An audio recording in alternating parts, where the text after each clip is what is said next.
Krishna, Hare Krishna, Krishna Krishna, Krishna Krishna, Hare Hare, Hare Rama, Hare Rama, Rama Rama, Hare Hare.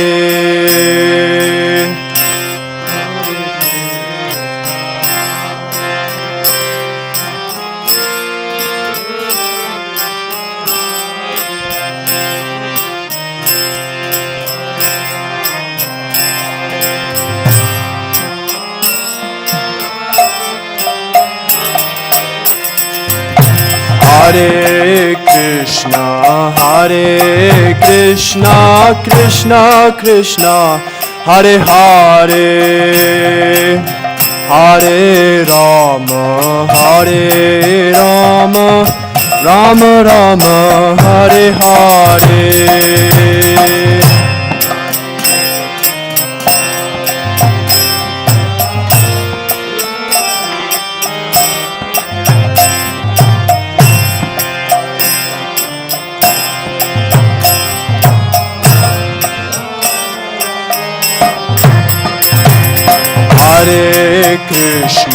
Hare Krishna, Krishna Krishna, Hare Hare, Hare Rama, Rama Rama, Hare Hare.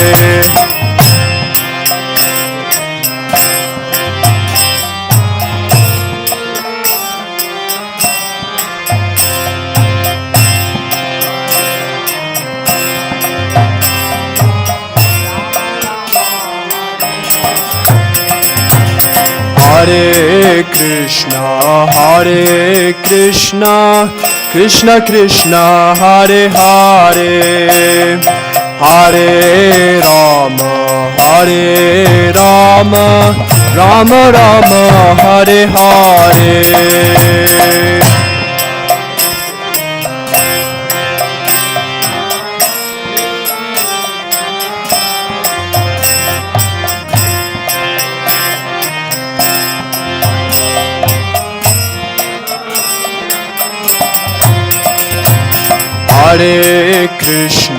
Hare Krishna, Krishna Krishna, Hare Hare, Hare Rama, Rama Rama, Hare Hare.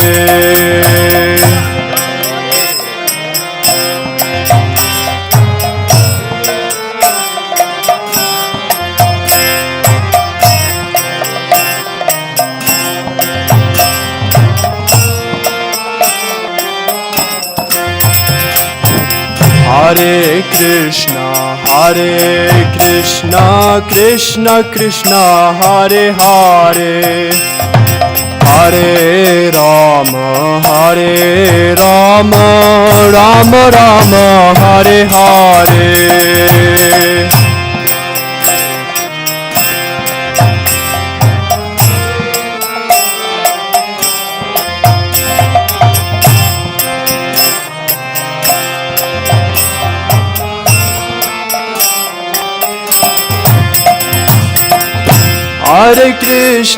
Hare Krishna, Krishna Krishna, Hare Hare, Hare Rama,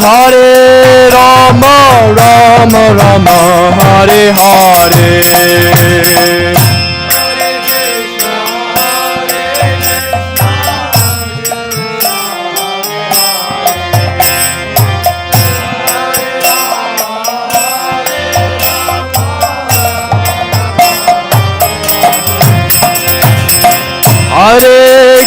Hare Krishna, Krishna Krishna, Hare Hare, Hare Rama, Rama Rama, Hare Hare.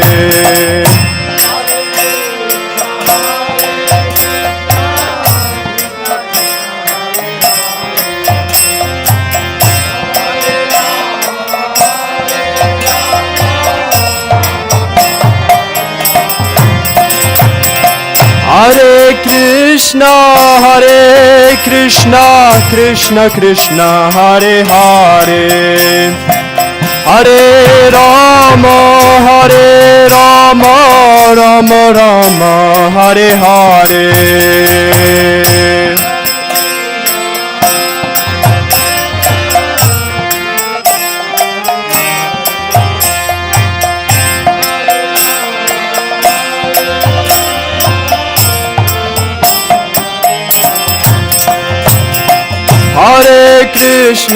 Hare Krishna, Krishna Krishna, Hare Hare, Hare Rama, Rama Rama, Hare Hare.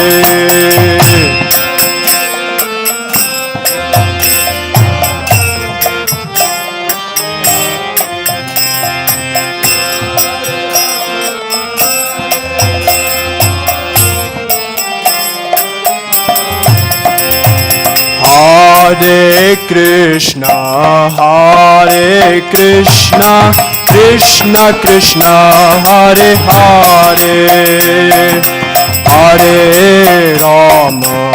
Hare Rama, Rama Rama, Hare Hare.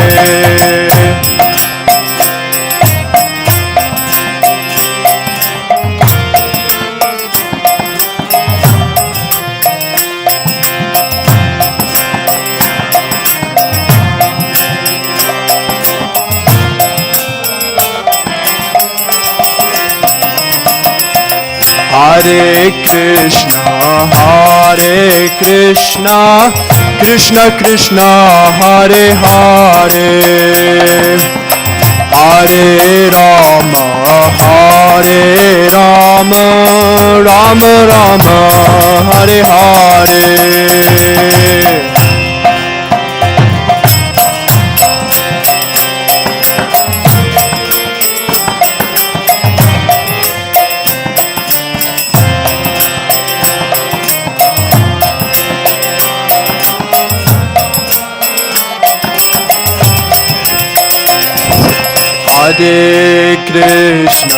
Hare Krishna, Krishna Krishna, Hare Hare,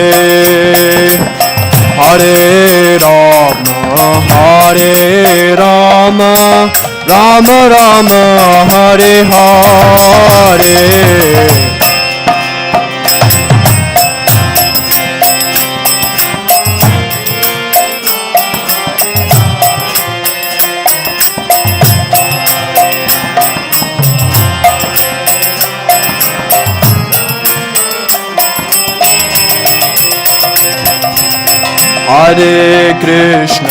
Hare Krishna, Krishna Krishna, Hare Hare, Hare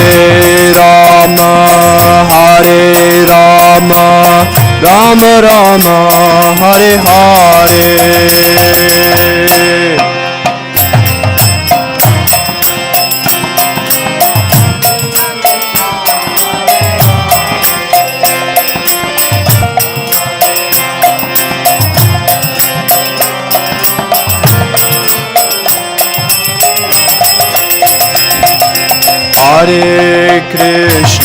Hare Krishna, Krishna Krishna, Hare Hare, Hare Rama,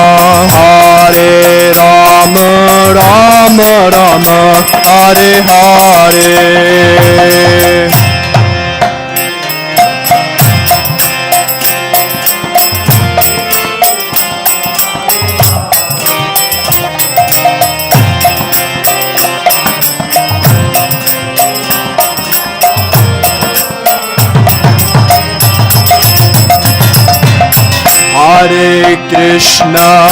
Hare Krishna, Krishna Krishna, Hare Hare, Hare Rama, Rama Rama, Hare Hare.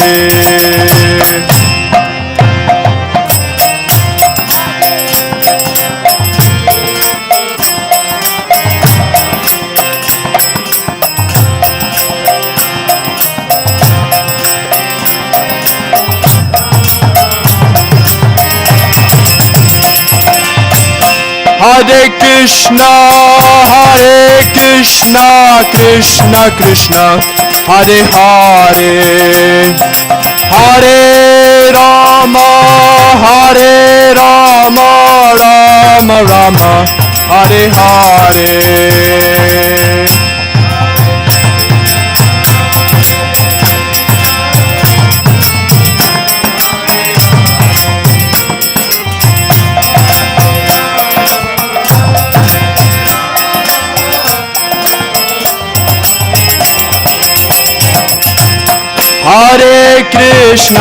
Hare Krishna, Krishna Krishna, Hare Hare, Hare Rama,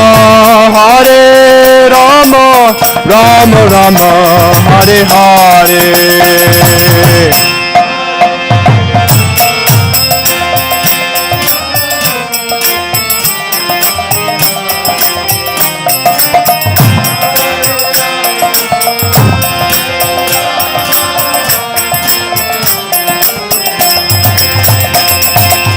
Hare Krishna, Krishna Krishna, Hare Hare, Hare Rama, Rama Rama, Hare Hare.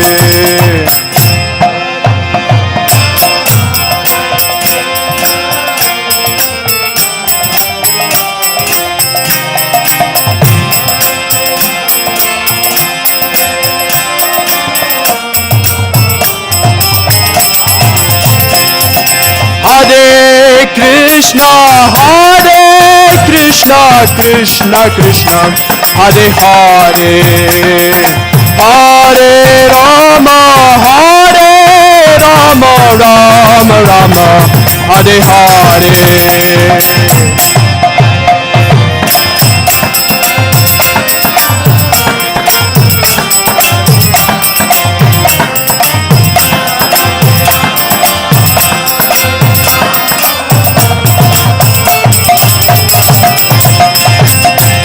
Hare Krishna, Krishna Krishna, Hare Hare, Hare Rama, Rama Rama, Hare Hare.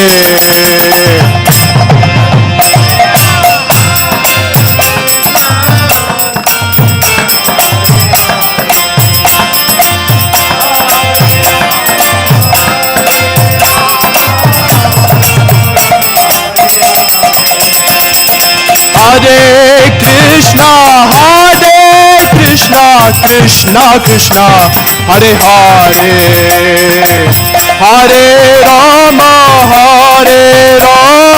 Rama Rama, Hare Hare.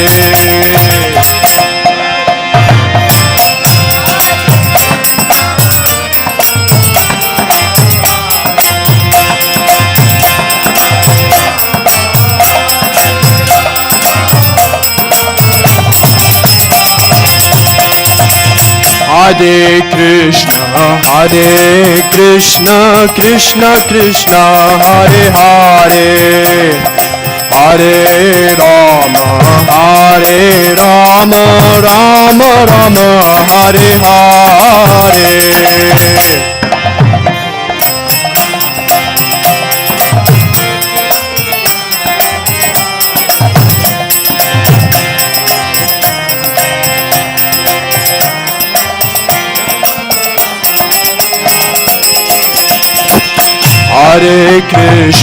Hare Krishna, Krishna Krishna, Hare Hare, Hare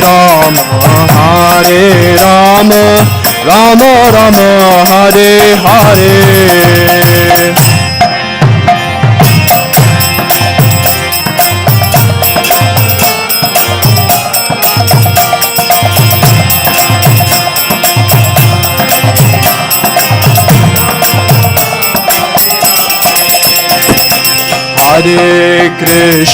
Hare Krishna, Krishna Krishna, Hare Hare, Hare Rama, Rama Rama, Hare Hare.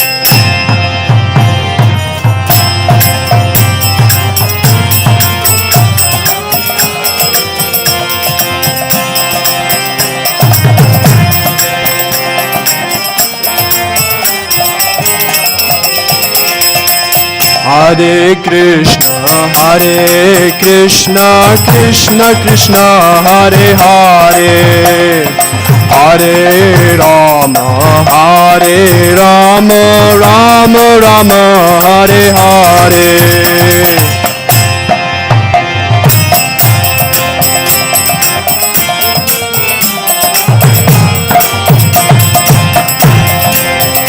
Hare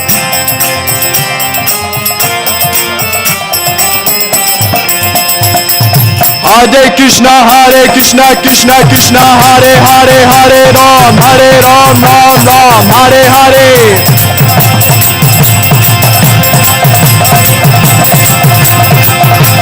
Hare Krishna, Krishna Krishna, Hare Hare, Hare Ram, Ram Ram, Hare Hare.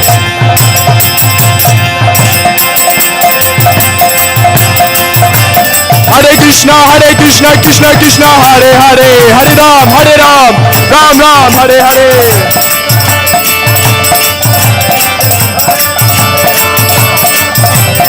Hare Krishna, Krishna Krishna, Hare Hare, Hare Ram, Ram Ram, Hare Hare.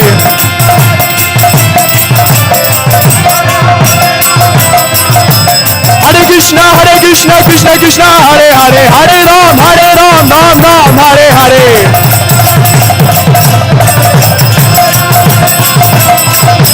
Hare Krishna, Krishna Hare Hare,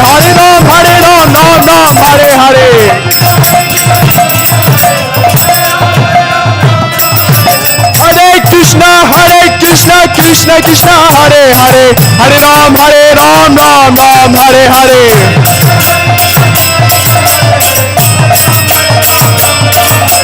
Hare Krishna, Krishna Hare Hare, Hare Ram, Ram Ram, Hare Hare.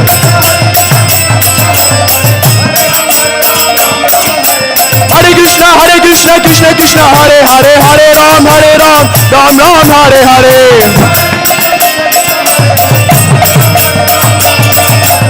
Hare Krishna, Krishna Hare Hare, Hare Ram, Ram Ram, Hare Hare.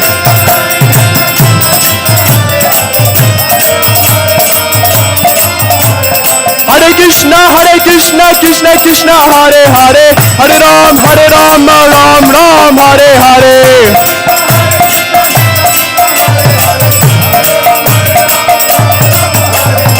Hare Krishna, Krishna Hare Hare, Hare Ram, Ram Ram, Hare Hare.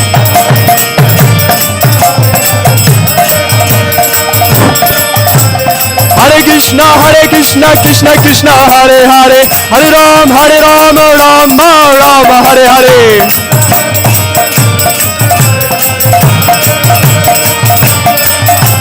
Hare Krishna, Krishna Hare Hare, Hare Ram, Ram Ram, Hare Hare.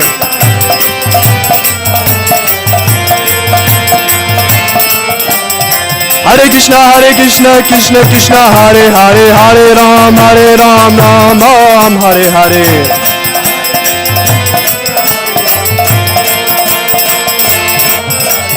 Hare Krishna, Krishna Hare Hare, Hare Ram, Ram Hare Hare. Hare Krishna, Krishna Hare Hare, Hare Ram, Ram Hare Hare.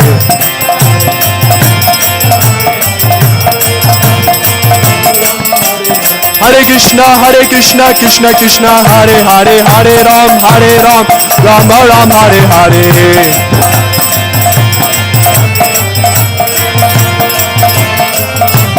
Hare Krishna, Krishna Hare Hare, Hare Ram, Ram Hare Hare.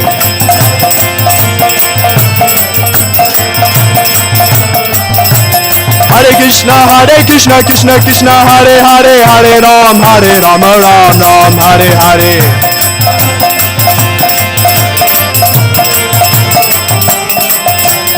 Hare Krishna, Krishna Krishna, Hare Hare, Hare Rama, Rama Rama, Hare Hare.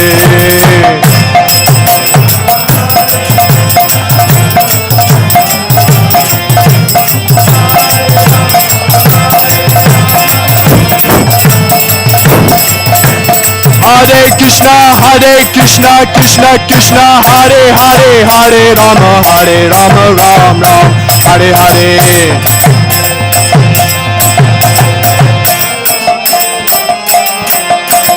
Hare Krishna, Krishna Krishna, Hare Hare, Hare Rama, Ram Ram, Hare Hare.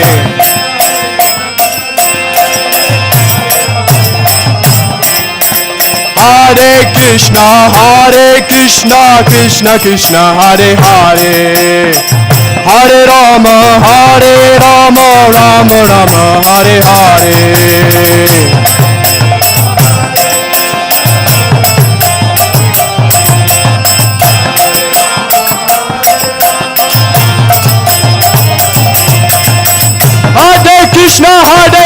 Krishna Krishna, Hare Hare, Hare Ram, Rama Rama, Hare Hare.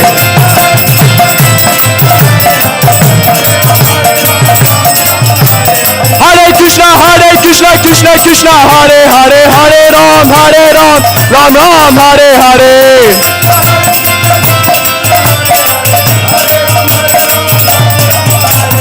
Hare Krishna, Krishna Hare Hare, Hare Ram, Ram Ram, Hare Hare.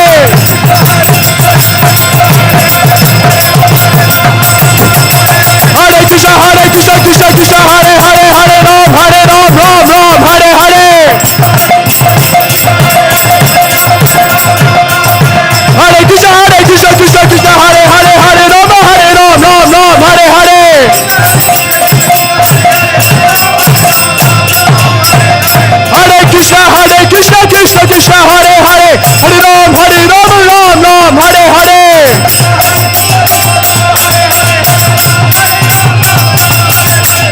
Hare Krishna, Krishna Hare Hare, Hare Ram, Ram Ram, Hare Hare. Hare Krishna, Krishna Krishna, Hare Hare, Hare Ram, Ram Ram, Hare Hare.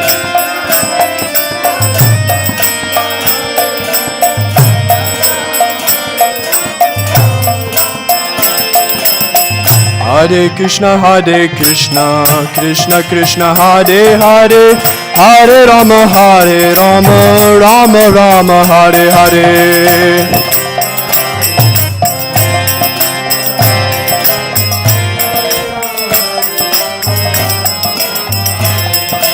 Hare Krishna, Krishna Krishna, Hare Hare, Hare Rama, Rama Rama, Hare Hare.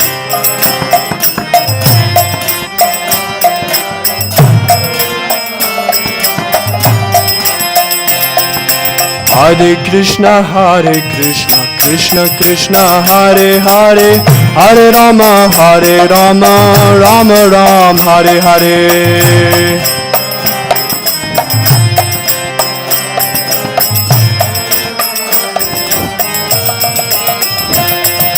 Hare Krishna, Krishna Krishna, Hare Hare, Hare Rama, Rama Rama, Hare Hare.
Hare Krishna, Krishna Krishna, Hare Hare, Hare Rama, Hare Rama, Rama Rama, Hare Hare, Hare Krishna, Hare Krishna, Krishna Krishna, Hare Hare, Hare Rama, Hare Rama,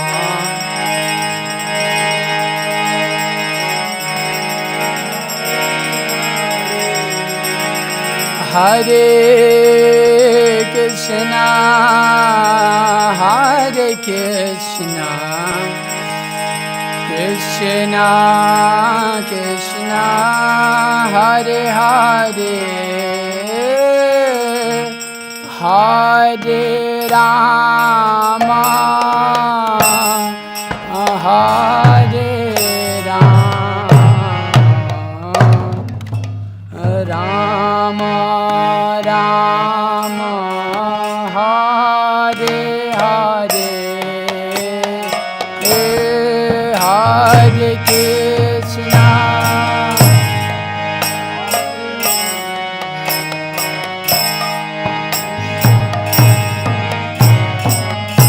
Hare Hare,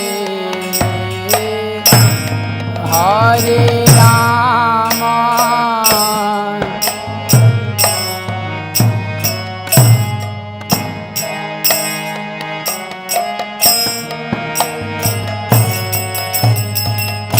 Hare Krishna, Hare Krishna, Krishna Krishna, Hare Hare, Hare Rama, Hare Rama,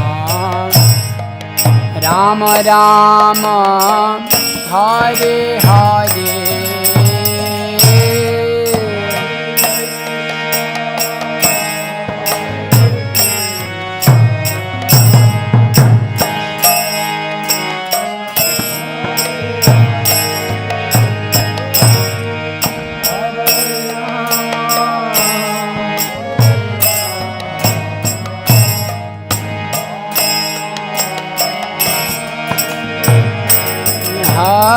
Hare Krishna, Hare Krishna, Krishna Krishna, Hare Hare,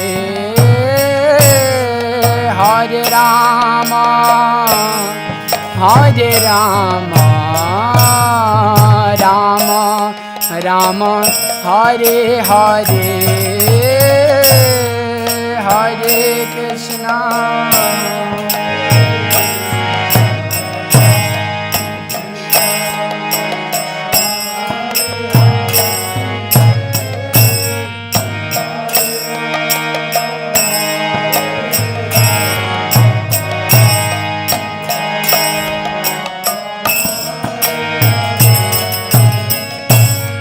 Hare Krishna, Hare Krishna, Krishna Krishna, Hare Hare, Hare Rama, Hare Rama, Rama Rama, Hare Hare,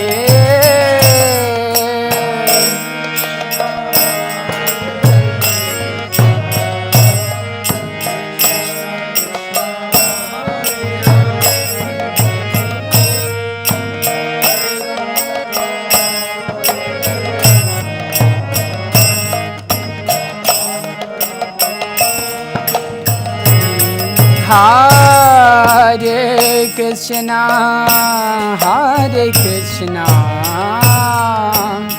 Krishna Krishna, Hare Hare, Hare Rama, Hare Rama,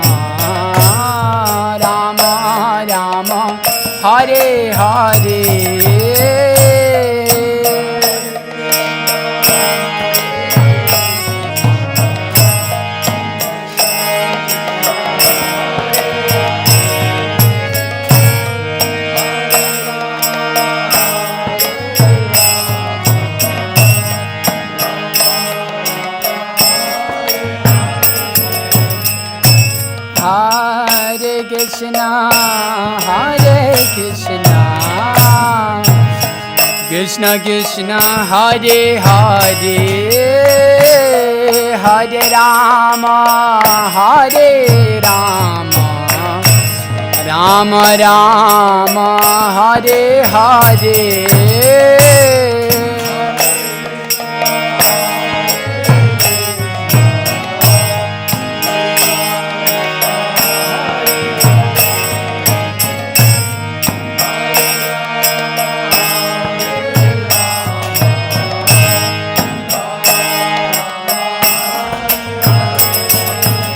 Hare Krishna, Hare Krishna, Krishna Krishna, Hare Hare, Hare Rama, Hare Rama, Rama Rama, Hare Hare.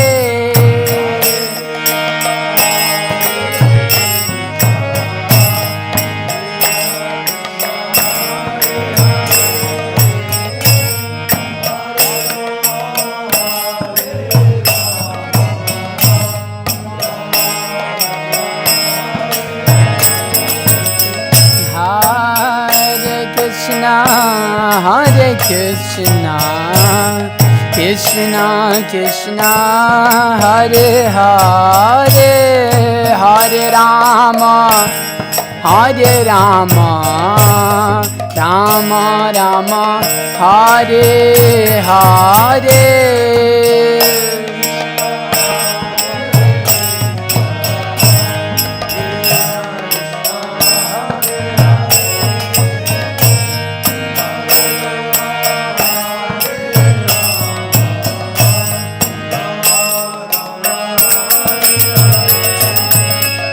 Hare Krishna, Hare Krishna, Krishna Krishna, Hare Hare, Hare Rama, Hare Rama, Rama Rama, Hare Hare.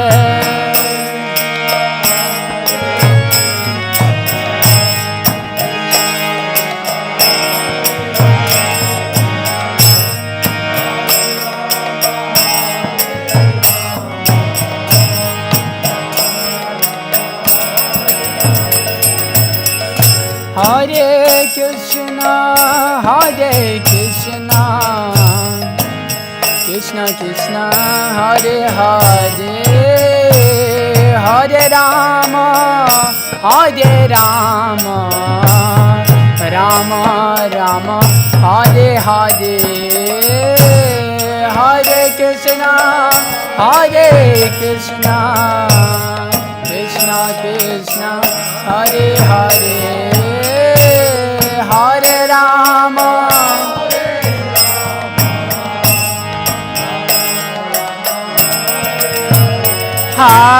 Hare Krishna, Hare Krishna, Krishna Krishna, Hare Hare, Hare Rama, Hare Rama, Rama Rama, Hare Hare.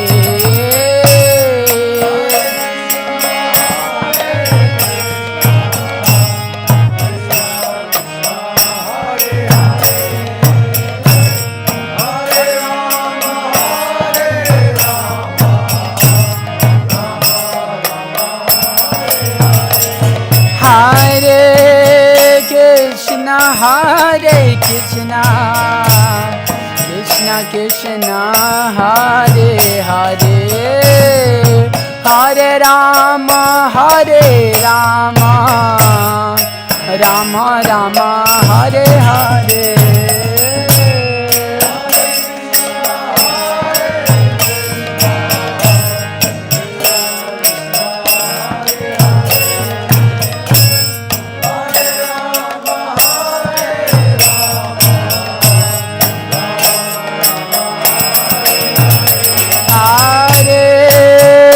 Krishna, Hare Krishna, Krishna Krishna, Hare Hare, Hare Rama, Hare Rama, Rama Rama, Hare Hare.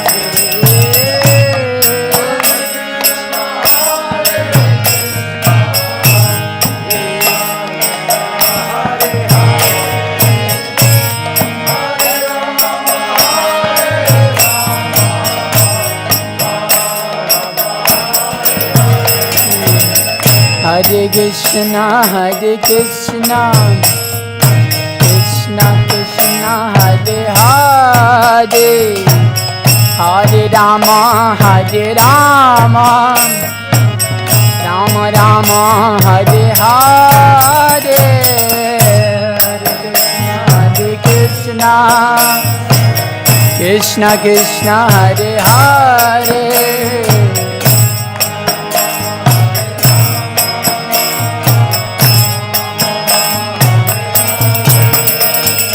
Hare Krishna, Hare Krishna, Krishna Krishna, Hare Hare, Hare Rama, Hare Rama, Rama Rama, Hare Hare, Hare Krishna, Hare Krishna.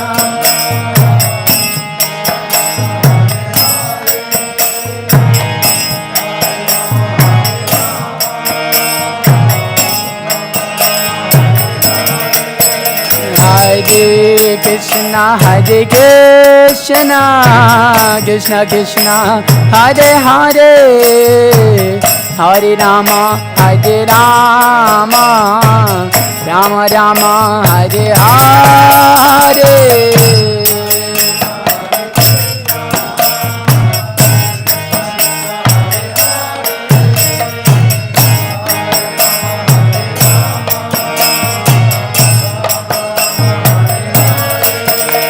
Hare Krishna, Hare Krishna, Krishna Krishna, Hare Hare, Hare Rama, Hare Rama, Rama Rama, Hare Hare.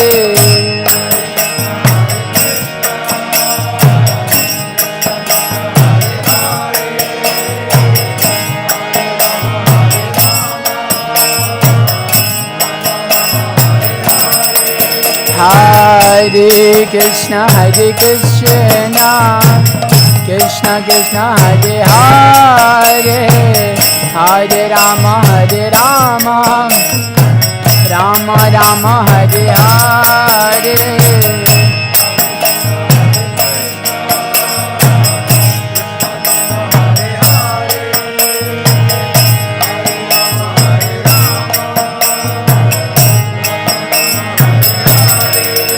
Hare Krishna, Hare Krishna, Krishna Krishna, Hare Hare, Hare Rama, Hare Rama, Rama Rama, Hare Hare.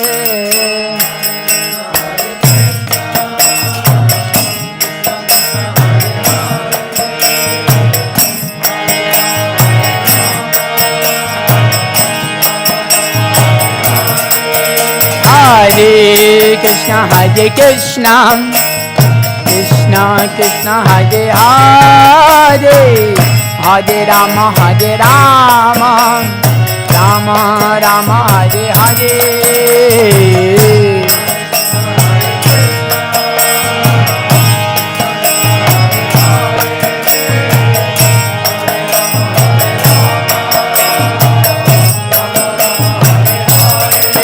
Hare Krishna, Hare Krishna, Krishna Krishna, Hare Hare, Hare Rama, Hare Rama, Rama Rama, Hare Hare.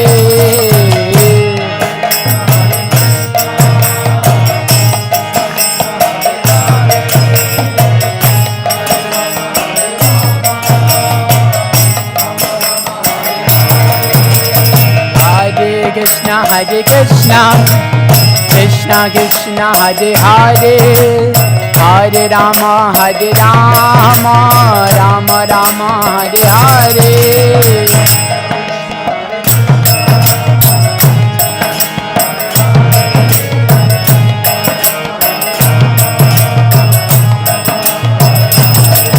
Hare Krishna Krishna Krishna Hare Hare Hare Rama Rama Rama Hare Hare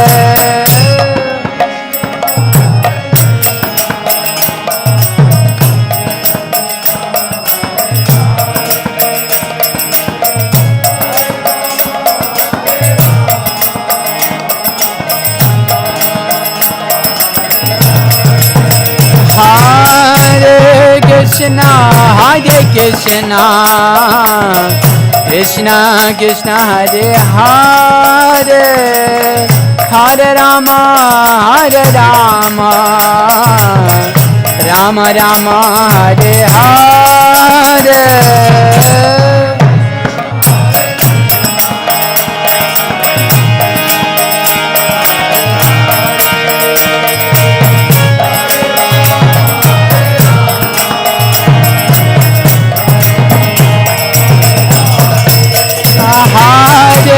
Krishna Hare Krishna Krishna Krishna Hare Hare Hare Rama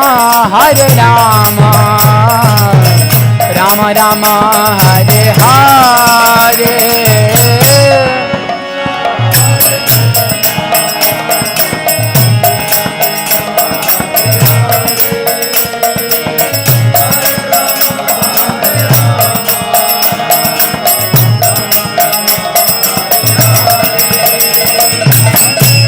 Krishna Hare Krishna Krishna Krishna Hare Hare Hare Rama Rama Rama Hare Hare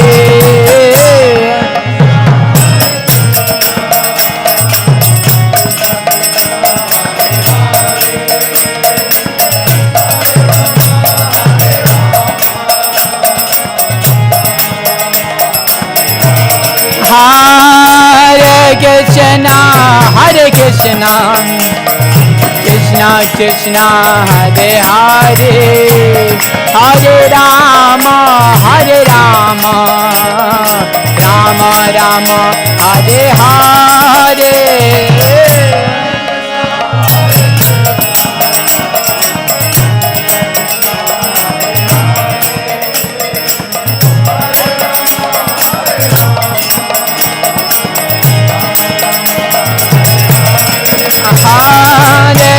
Krishna Hare Krishna Krishna Krishna Hare Hare Hare Rama Rama Rama Hare Hare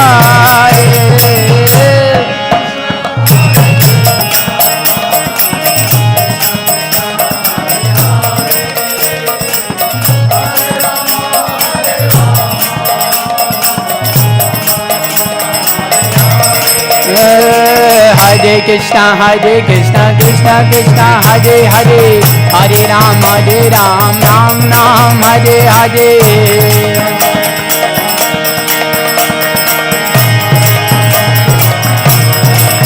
Hare Krishna Krishna Krishna Hare Hare Hare Ram Ram Ram Hare Hare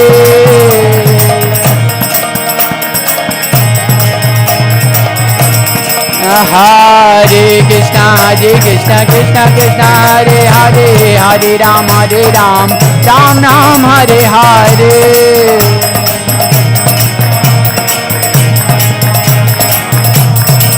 Hare Krishna Krishna Krishna Hare Hare Hare Rama Rama Rama Hare Hare Hare Hare Krishna, Hare Krishna, Krishna Krishna, Hare Hare.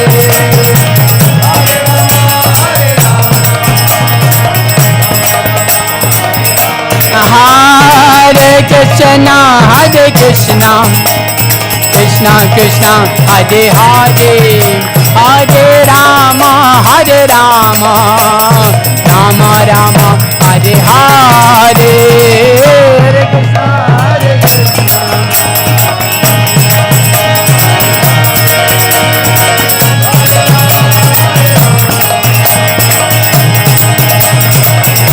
Hare Krishna, Hare Krishna, Krishna Krishna, Hare Hare, Hare Rama, Hare Rama, Rama Rama, Hare Hare.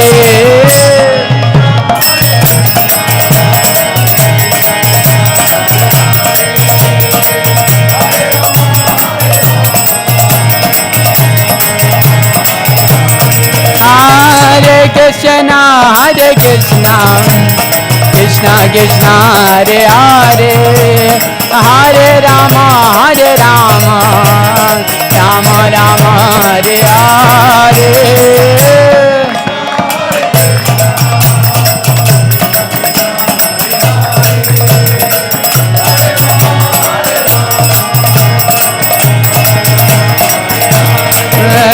Hare Krishna, Hare Krishna, Krishna Krishna, Hare Hare, Hare Ram, Hare Ram, Ram Ram, Hare Hare.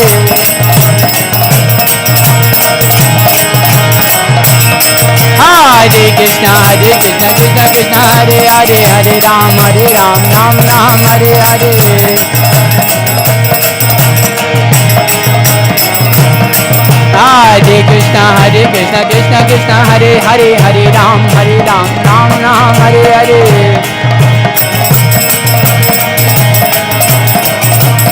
Hare Krishna, Hare Krishna, Krishna Krishna, Hare Hare, Hare Ram, Ram Ram, Hare Hare.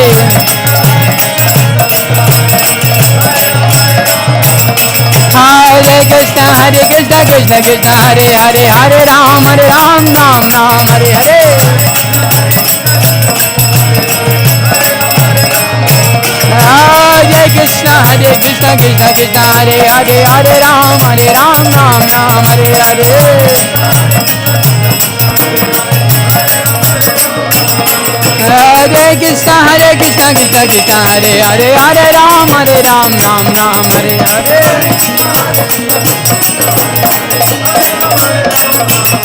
Hare Krishna, Hare Krishna, Krishna Krishna, Hare Hare, Hare Ram, Ram Ram, Hare Hare.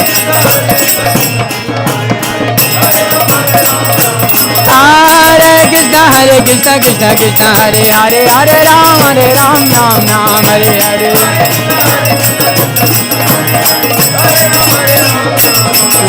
Hare Krishna, Hare Krishna, Krishna Krishna, Hare Hare, Hare Ram, Ram Ram, Hare Hare.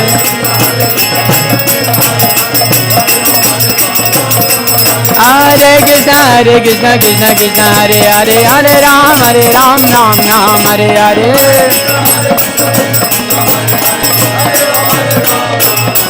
Hare Krishna, Hare Krishna, Krishna Krishna, Hare Hare, Hare Ram, Ram Ram, Hare Hare.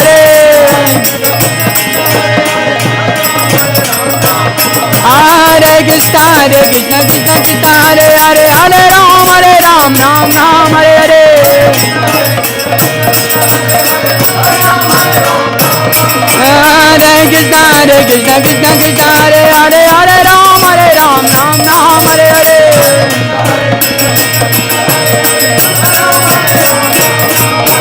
Hare Krishna, Hare Krishna, Krishna Krishna, Hare Hare, Hare Ram, Ram Ram, Hare Hare.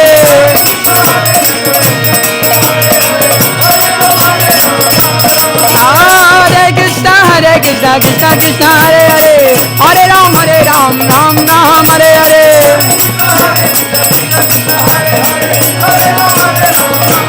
Oh, Hare Krishna, Hare Krishna, Krishna Krishna, Hare Hare, Hare Ram, Ram Ram, Hare Hare.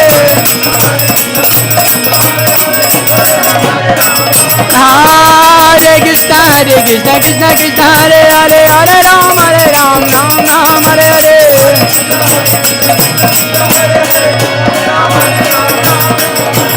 Hare Krishna, Krishna Krishna, Hare Hare, Hare Ram, Ram Ram, Hare Hare.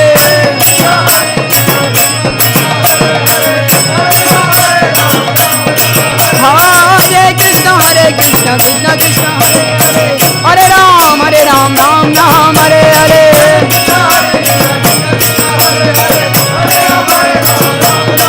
Hare Krishna, Krishna Krishna, Hare Hare, Hare Ram, Ram Ram, Hare Hare.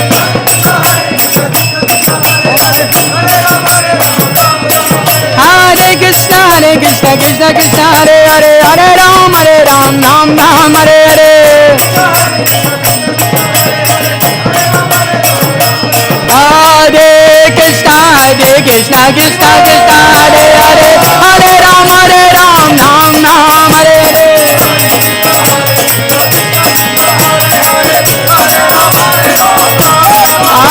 Hare Krishna, Krishna Krishna, Hare Hare, Hare Ram, Ram Ram, Hare Hare.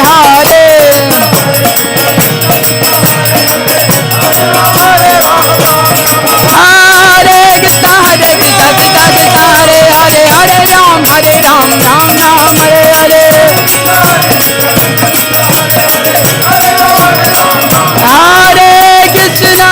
Hare Krishna, Krishna Krishna, Hare Hare, Hare Rama, Rama Rama, Hare Hare.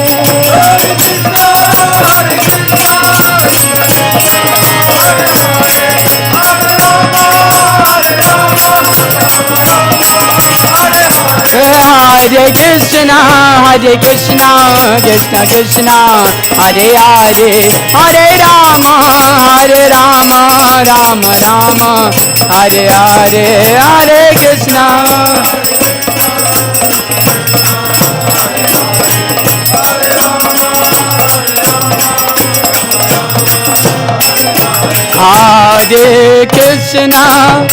Hare Krishna, Krishna Krishna, Hare Hare, Hare Rama, Rama Hare Hare, Hare Krishna, Krishna.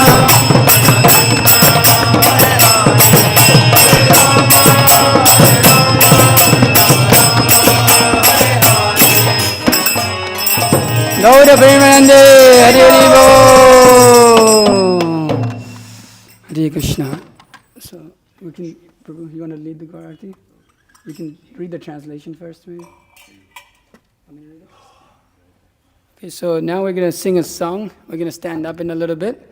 This is what we do every evening, worshipping Gaur Nitai all the way on the left. This here is the vision of Bhaktivinoda Thakur, describing what is going on in this song here, so that you know what we're singing.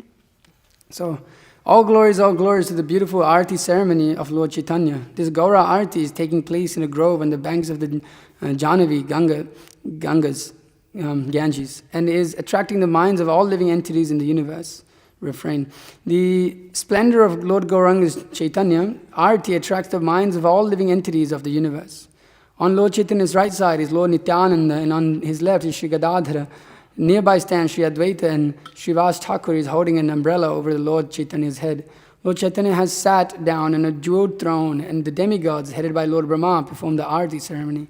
Narhari Sharakar and other associates of Lord Chaitanya fan him with chamaras, and devotees headed by Sanjay Pandit, Mukunda Datta, and Vasu Ghosh sing sweet kirtan. Conch shells, bells, and kartals sound, and the mridangas play very sweetly. This kirtan music is supremely sweet and relishable to hear.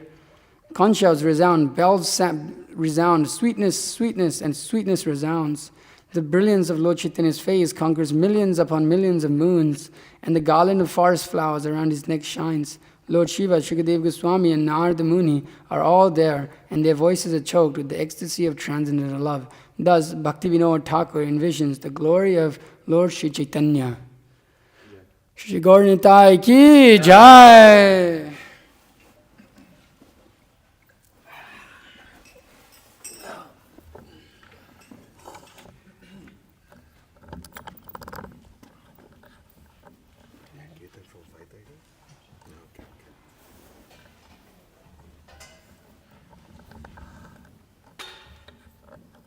Namo Om Vishnupadaya Krishna Prishtaya Bhutale Srimate Bhakti Vedanta Swaminiti Namine.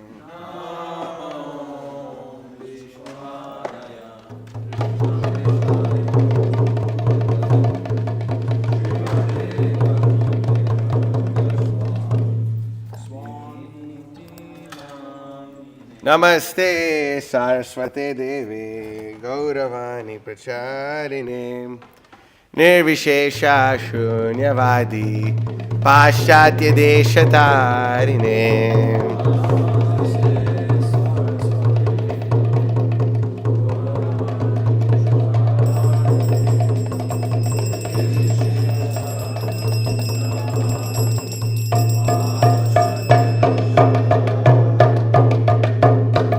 Kiba Jaya Jaya Gora Chande Arati Ka Shobha.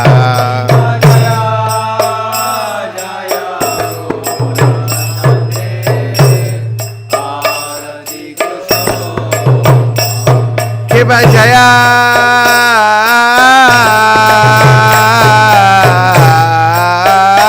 Jaya Gora Chande Arati Ka Shobha.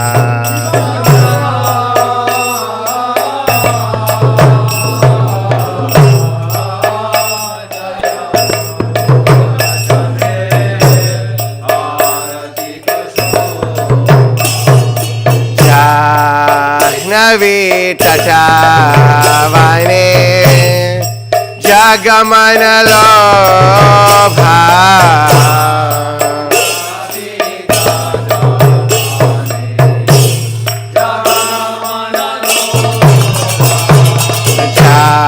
Jahnavi Tatavane Jagamana Lobha.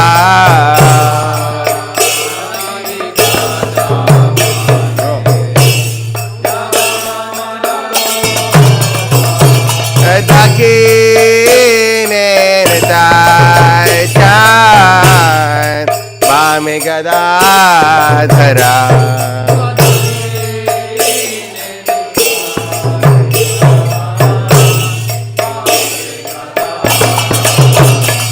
Kiba Dakine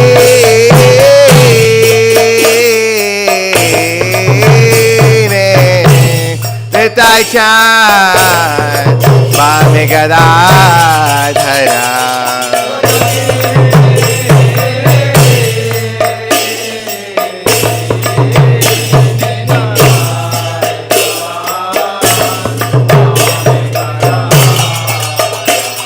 Anekate Advaita Srinivasa Chatradhara.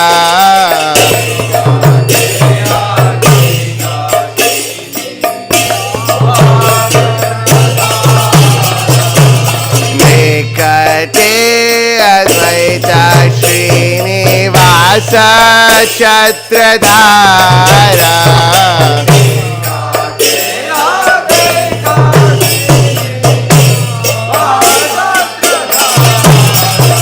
Bosi Ache Gora Chan Ratna Singhasane.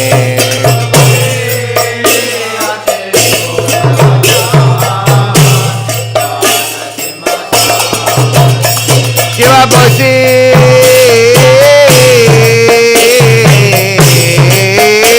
Ache Gora Chan Ratna Simhasane.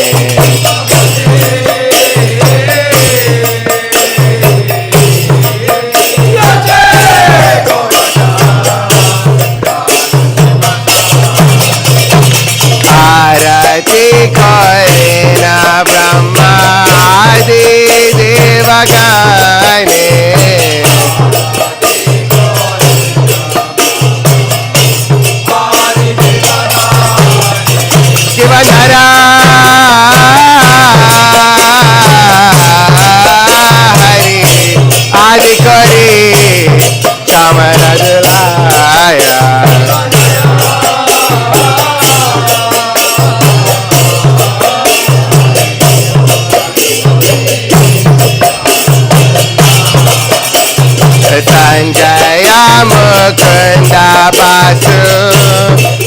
शराधिकाया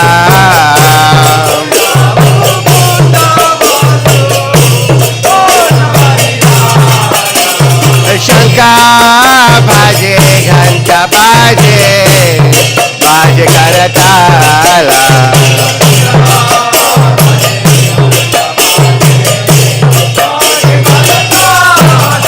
Shiva शंका बाजे घंटा बाजे बाजे करताला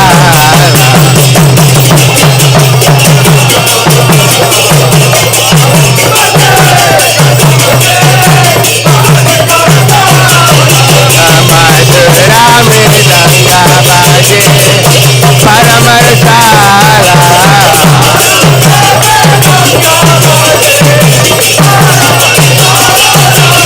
मधुरा मृदंगा बाजे परमर साला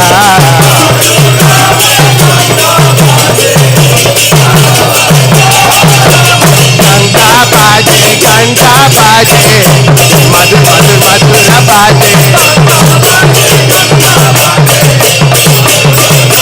बाजे शंका बाजे घंटा बाजे मधुर मधुर मधुर बाजे ताई गोरा हरि बोल हरि बोल हरि बोल ताई गोरा हरि बोल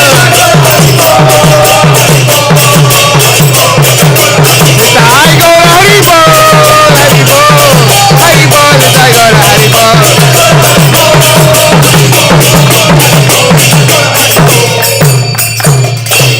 के बाबा हो कोटि चंद्राजिनी वदनायुज्वाला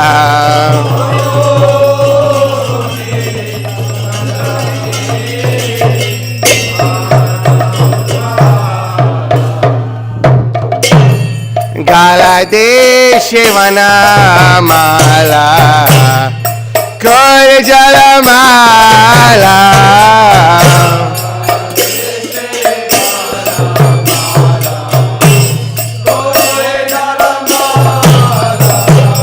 गला देशे वनमाला कर जलमाला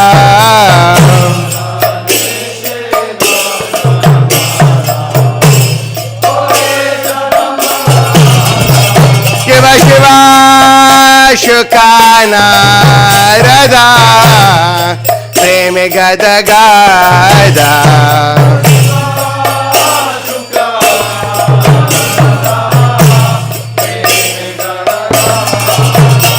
Shiva Shiva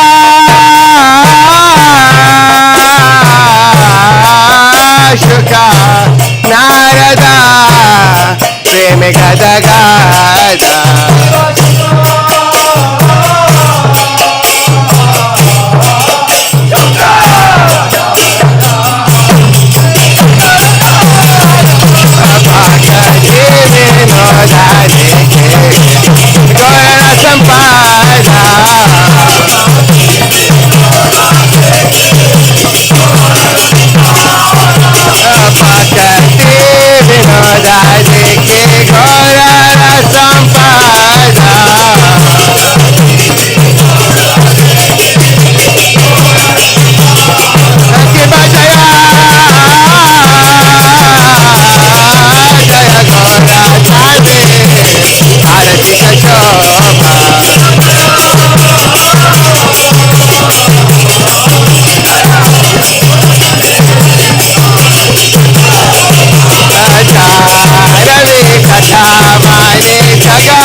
Shri Krishna Chaitanya Prabhu Nityananda Shri Advaita Gadadhar Shrivasadi Gaura Bhakta Vrinda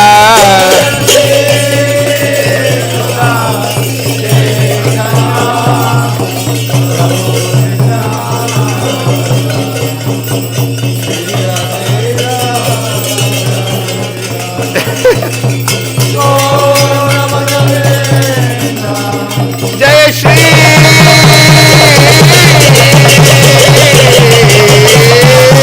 Krishna Chaitanya Prabhu Nityananda Shri Advaita Gadadhar Shrivasadi Gaura Bhakta Vrinda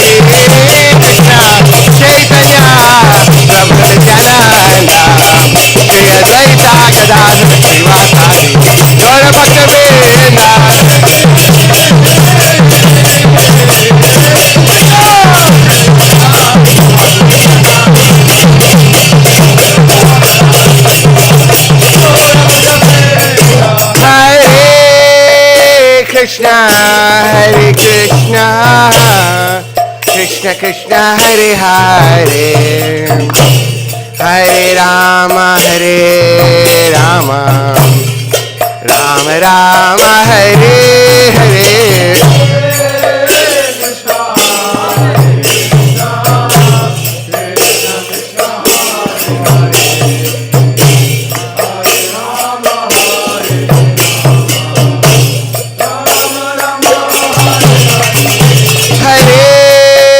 Krishna, Hare Krishna, Krishna Krishna, Hare Hare, Hare Rama, Hare Rama, Rama Rama, Hare Hare.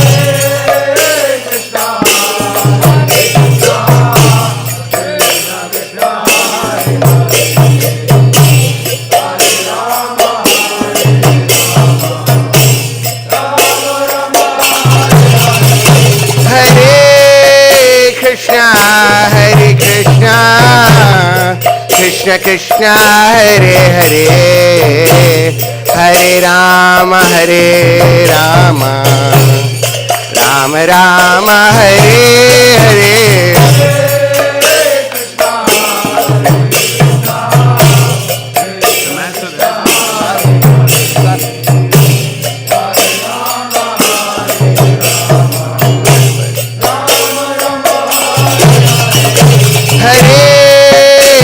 Hare Krishna, Krishna Krishna, Hare Hare, Hare Rama, Hare Rama, Rama Rama, Hare Hare.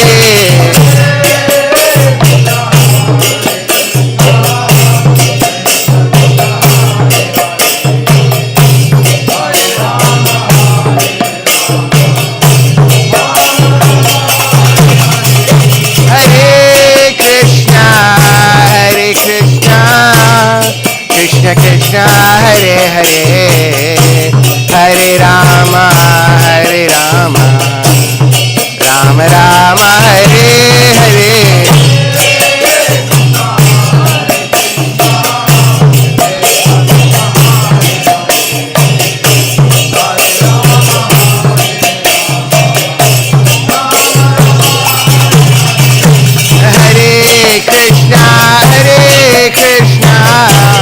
Krishna Krishna, Hare Hare, Hare Rama, Hare Rama, Rama Rama, Hare Hare.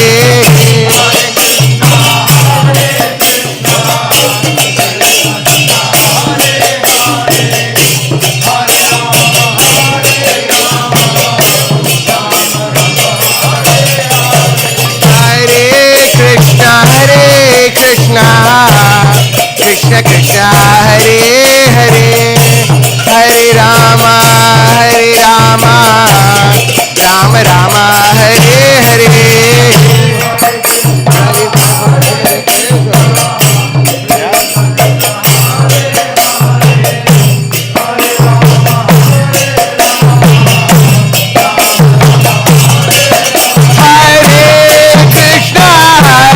Krishna Krishna Krishna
प्रेम से करो श्री कृष्ण चैतन्य प्रभु नित्यानंद श्री अद्वैत गदाधर श्रीवासादि गौर भक्तवृंद की श्री श्री राधा कृष्ण गोपीनाथ श्याम राधा कुंद गिरि गोवर्धन की श्री वृंदावन धाम की नवद्वीप मार्ग धाम की जगन्नाथपुरी की गंगा माई की यमुना माई की भक्ति देवी की तुलसी देवी की समवेत भक्तवृंद की taking over the world with Sri Prabhupada translated with Sri Krishna ki all glory to Sri Sangha Devotee. all glory to Sri Mother, all glory to Sri Mother, all glory to Sri Guru, Sri Guru, all glory to Sri Prabhupada.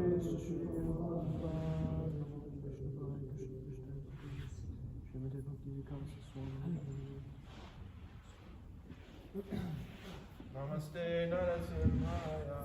Namaste Narasimhaya. Namaste Narasimhaya. Namaste Narasimhaya.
That's the other thing with the DJ.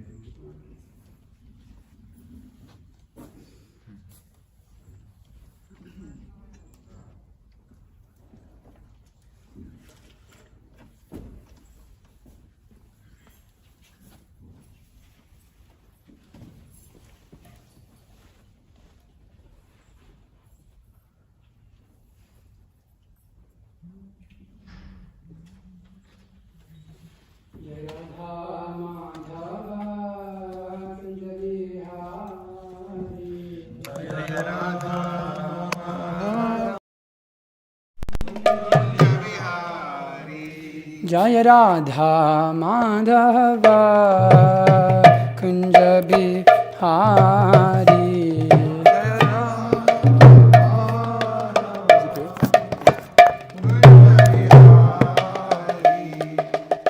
Gopi Jana Vallabha Giribhara Dhari.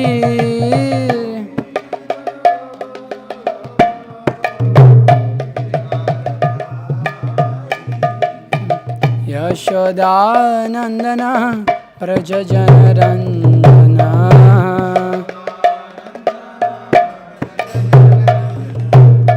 Yashoda Nandana Braja Janaranjana. Yamuna Tira Vanachari.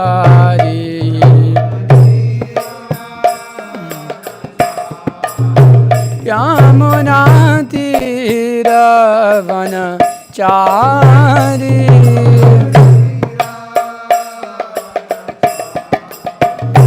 जय जय राधा माधव कुंज बिहारी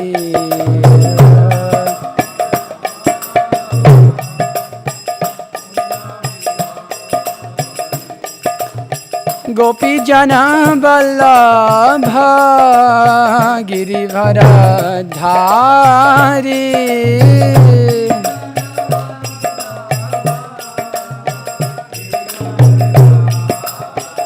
गोपी जन वल्लभ गिरिधर धारी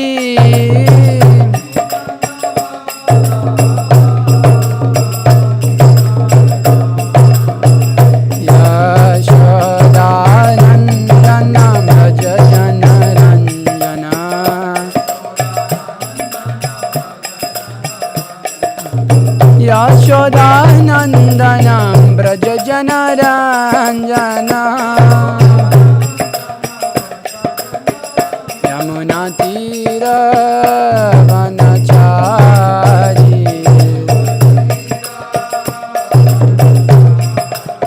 यमुनातीरवनचारी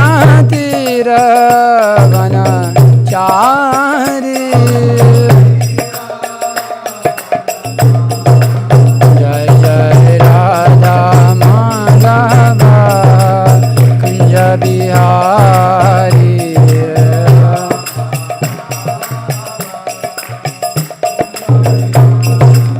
जय जय Radha Madhav Kunj Bihari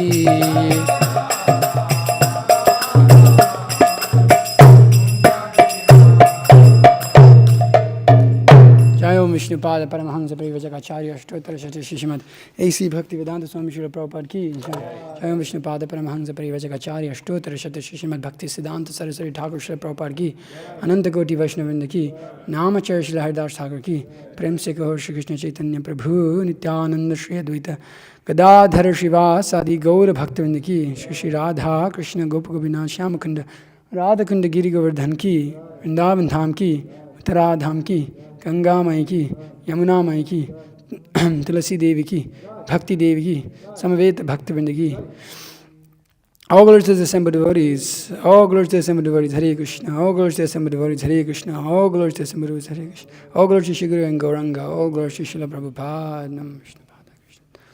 Bhakti Vikas Swami Dhanani. Okay. So you can open chapter 14, text number 17. Jacob. Okay. Om Namo Bhagavate Vasudevaya. Om Namo Bhagavate Vasudevaya. Om Namo Bhagavate Vasudevaya. Okay. Just waiting for this to come up. Okay. 14:17.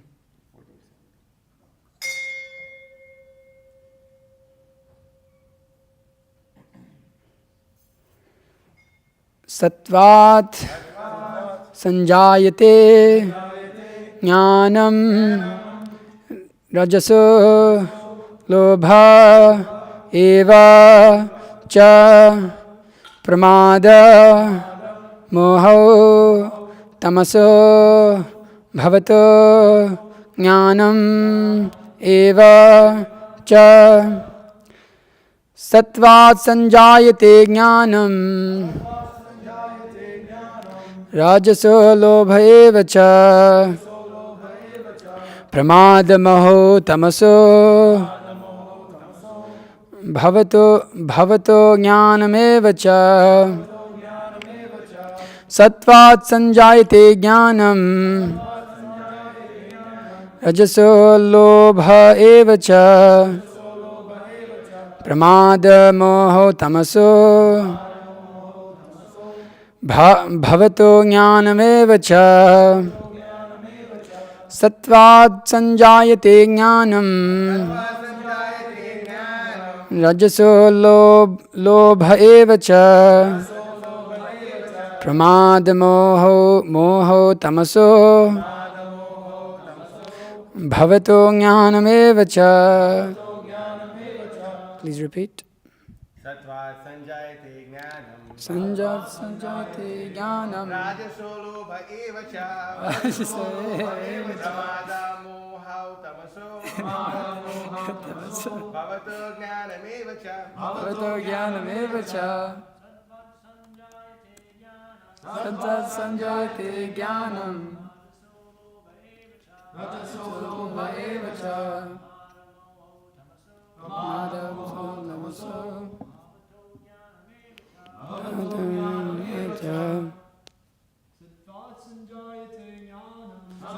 Sanjayate jnanam. Rajaso lobha eva cha.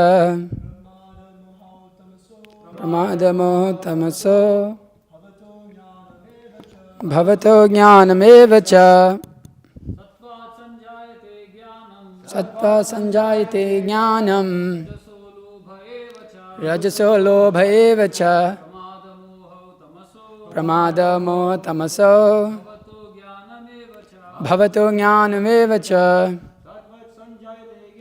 Sattva sanjayate jnanam. Rajaso lobha eva cha. Pramado tamaso. Bhavato jnanam eva cha. Matajis. Sattva sanjayate jnanam. Rajaso lobha eva cha. Pramada moha tamaso.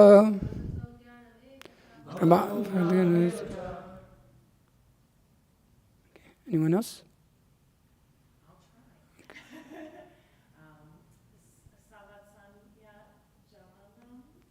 Sattva sanjayate jnanam. Rajaso lobha eva cha. Pramada moho tamaso. Bhavato jnanam eva cha. Okay, word to word. Sattvat, from the mode of goodness. Sanjayate, develops. Jnanam, knowledge. Rajasaha, from the mode of passion. Lobha, greed. Eva, certainly. Cha, also. Pramada, madness. Moho, and illusion. Tamasaha, from the mode of ignorance. Bhavataha, develop. Ajnanam, nonsense. Eva, certainly. Cha, also. Translation and purport by His Divine Grace A.C. Bhaktivedanta Swami Srila Prabhupada Ki Jai. Translation: from the mode of goodness, real knowledge develops. From the mode of passion, greed develops. And from the mode of ignorance develops foolishness, madness, and illusion. Purport: since the present civilization is not very congenial to the living entities, Krishna consciousness is recommended. Through Krishna consciousness, society will develop the mode of goodness. When the mode of goodness is developed, people will see things as they are. In the mode of ignorance, people are just like animals and cannot see things clearly. In the mode of ignorance, for example, they do not see that by killing one animal, they are taking the chance of being killed by the same animal in the next life. Because people have no education in actual knowledge, they become irresponsible. To stop this irresponsibility, education for developing the mode of goodness of the people in general must be there. When they are actually educated in the mode of goodness, they will become sober, in full knowledge of things as they are. Then people will be happy and prosperous. Even if the majority of the people aren't happy and prosperous, if a certain percentage of the population develops Krishna consciousness and becomes situated in the mode of goodness, then there is a possibility for peace and prosperity all over the world. Otherwise, if the world is devoted to the mode of passion and ignorance, there can be no peace or prosperity. In the mode of passion, people become greedy and their hankering for sense enjoyment has no limit. One can see that even if one has enough money and adequate arrangements for sense gratification, there is neither happiness nor peace of mind. That is not possible because one is situated in the mode of passion. If one wants happiness at all, his money will not help him. He has to elevate himself to the mode of goodness by practicing Krishna consciousness. When one is engaged in the mode of passion, not only is he mentally unhappy, but his profession and occupation are also very troublesome. He has to devise so many plans and schemes to acquire enough money to maintain his status quo. This is all miserable. In the mode of ignorance, people become mad. Being distressed by their circumstances, they take shelter of intoxication, and thus they sink further into ignorance. Their future in life is very dark. Om Jnana-timirandasya Gyananjana-shalakaya Chakshur-nimitam Yena Tasmai Shri-Gurave Namaha Shri Chaitanya Mano-Vishtam Sthapitam Yena Bhutale Swayam Rupa-Kadamayam Dadati Sopadantikam Vandeham Shri-Guru Shri-Tapatakamallam Shri-Gurun Vaishnavamsha Shri-Rupam Sagar-chatam Sahagana Raghunathan Vitam-tam Sajivam Sadvaitam Savadutam Parijana-sahitam Krishna Chaitanya Devam Shri-Radha Krishna-padan Sahagana Lalita Shri-Vishakhan Vitam He Krishna Karuna Sindhu Dinabandhu Jagatpate Gopisha Gopika Kanta Radha Kanta Namaste Tapta Kanchana Gaurangi Radhe Vrindavaneshwari Vrishabhani Devi Pranamami Haribhya Vanchakapataruvyascha Kripa Sindhubhya Vichapatitanam Pavinubhyo Vaishnavibhyo Namo Namaha Namo Vishnupadaya Krishna Prashthabhutale Srimate Bhakti Vikasa Swami Niti Namine Namo Vishnupadaya Krishna Prashthabhutale Srimate Bhakti Vedanta Swami Niti Namine Namaste Saraswate Devi Gauravani Pracharine Nirvisesha Shunyavadi Paschatya Deshatarine Jai Shri Krishna Chaitanya Prabhu Nityananda Shri Advaita Gadadhar Shivasadi Gaur Bhaktivinda Hare Krishna Krishna Krishna Hare Hare Hare Rama Rama Rama Hare Hare Jnananandamayam Devam Nirapshpadikakritim Adharam Sarva Vidyanam Hai Kripam Upasmahi Guru Vaishnava Bhagavan Tinera Smarana Hai Vikna Vinashan Anaya Shri Hayat Nicha Vanchita Purana. Okay, so before I begin,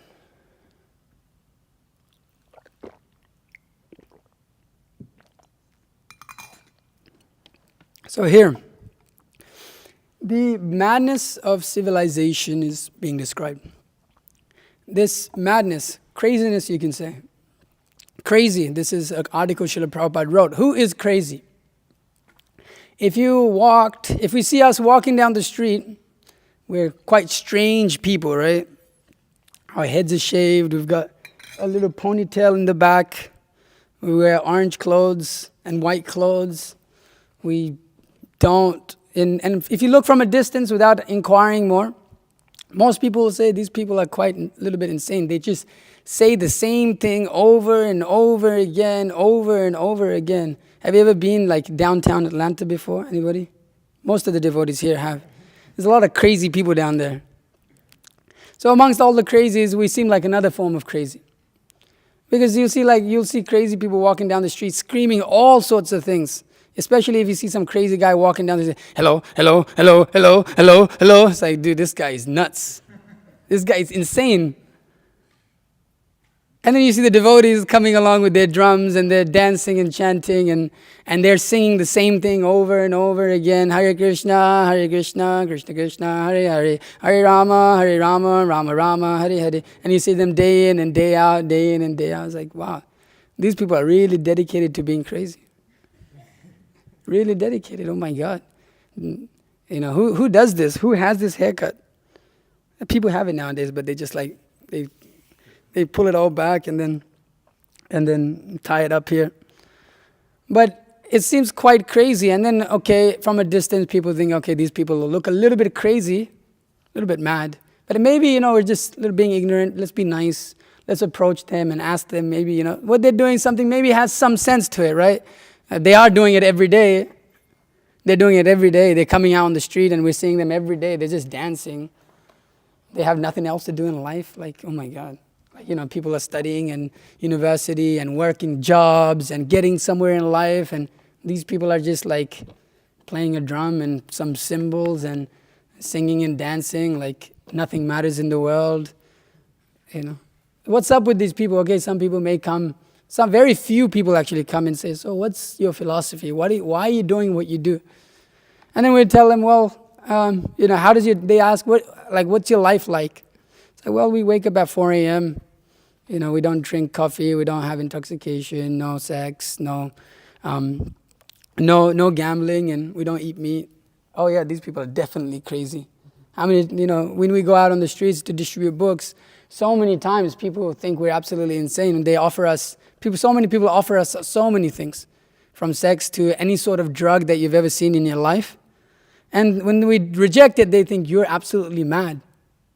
You're absolutely mad. So this madness or this craziness, people think we are crazy. But you ever seen like some guy walking down the street also sometimes, everybody is crazy. Some guy will be screaming, everybody's crazy, but he's actually crazy. So a person who says everybody's crazy, generally it means he's crazy. So often you'll hear non-devotees say, those who are not devotional in the platform of spiritual life, they'll say, well, these people are crazy. And then we'll say, well, these people are more crazy. Who is right? Who is right? Why? What is craziness? Who judges what is crazy? So the devotional platform of life seems quite crazy to the non-devotees. But if we actually examine properly the life that people live in general, you can start to understand the madness that is there. Everybody's very quick to point out anything that is out of norm. If it's out of norm, then it's a little crazy. Especially like when devotees, when Srila Prabhupada came from India to North America, and then he was spreading the movement and devotees were taking it up. Nobody had ever seen anything like this before. Some people have some exposure to YouTube or something, and it's like, okay. But people did not know what it was at all. So people thought the devotees were absolutely mad.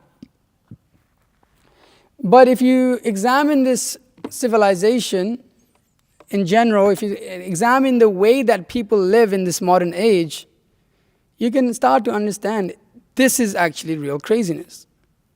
Because if you analyze just the situation in general, it's so insane that people work, like I asked this question a few years ago in a class that I was giving. I asked, how many hours do people work? I guess I can ask the same thing here, right, for those people who have come from for the retreat. How many hours do generally people work? Huh? 40 hours a week. But how many hours a day is that? 8 hours, right? 8 hours a day, that's like a standard work day, right? And then how many hours does it take to commute? Here, hour to work, an hour back. And then so, okay, that's 10 hours of your day. How many hours in a day? I think it's 24. It's 20, you said 20? Okay, 24. It's 20. So 24 hours in a day. So how many hours have you lost so far? 10 hours. 10 hours of your day has gone in working. Now, as Prabhupada comments here, that one who is engaged in mode of passion, the occupation he takes up becomes very troublesome. So often, if you're working and, you have to be paid to what you do, obviously to make a living, but most of the time we get paid because we don't like what we do and we're forced to do it, so we have to make money in order to go on living. So you've spent 10 hours of your day so far doing what you don't want to do. And then what happens when I guess before you go to work, how much time do you spend just getting ready to go to work? 1 to 2 hours. It takes you 2 hours to get ready to go to work? Wake up a couple hours before. Right, wake up and then get ready, take your breakfast and shower and do what you need to do, huh? Shower is I guess, is optional. I don't know, not here. But do all of these things just to get ready for work. So you've got 12 hours. 12 hours in your day. Half of your day is gone. Before that, what were you doing? Before getting up, you're sleeping. How many hours do people sleep? At least 8. 8 hours? Yeah, 8 hours, right? Generally 8. 7 to 8 hours. Okay, 7 to 8 hours. 8 hours is like apparently a norm nowadays. So 8 hours. Now you're at how many hours? 20 hours of your day gone in sleeping, eating, showering, whatever, and going to work and coming back. All these things, nothing to really do with life so far in terms of who you are, what you want to do in life. You're more or less, you're forced to sleep. You have to go to work, otherwise you're going to lose the place you can sleep in. And then when you get back from work, what happens? Knock out? No TV? What do nowadays people don't watch TV, right? They walk who has a dog that they walk after? Huh? TikTok? What do you do after work? Let me ask you, you don't work a job. What do you do after work? What do people generally do after work? Hang out on their phone? You don't work a job, bro. Huh?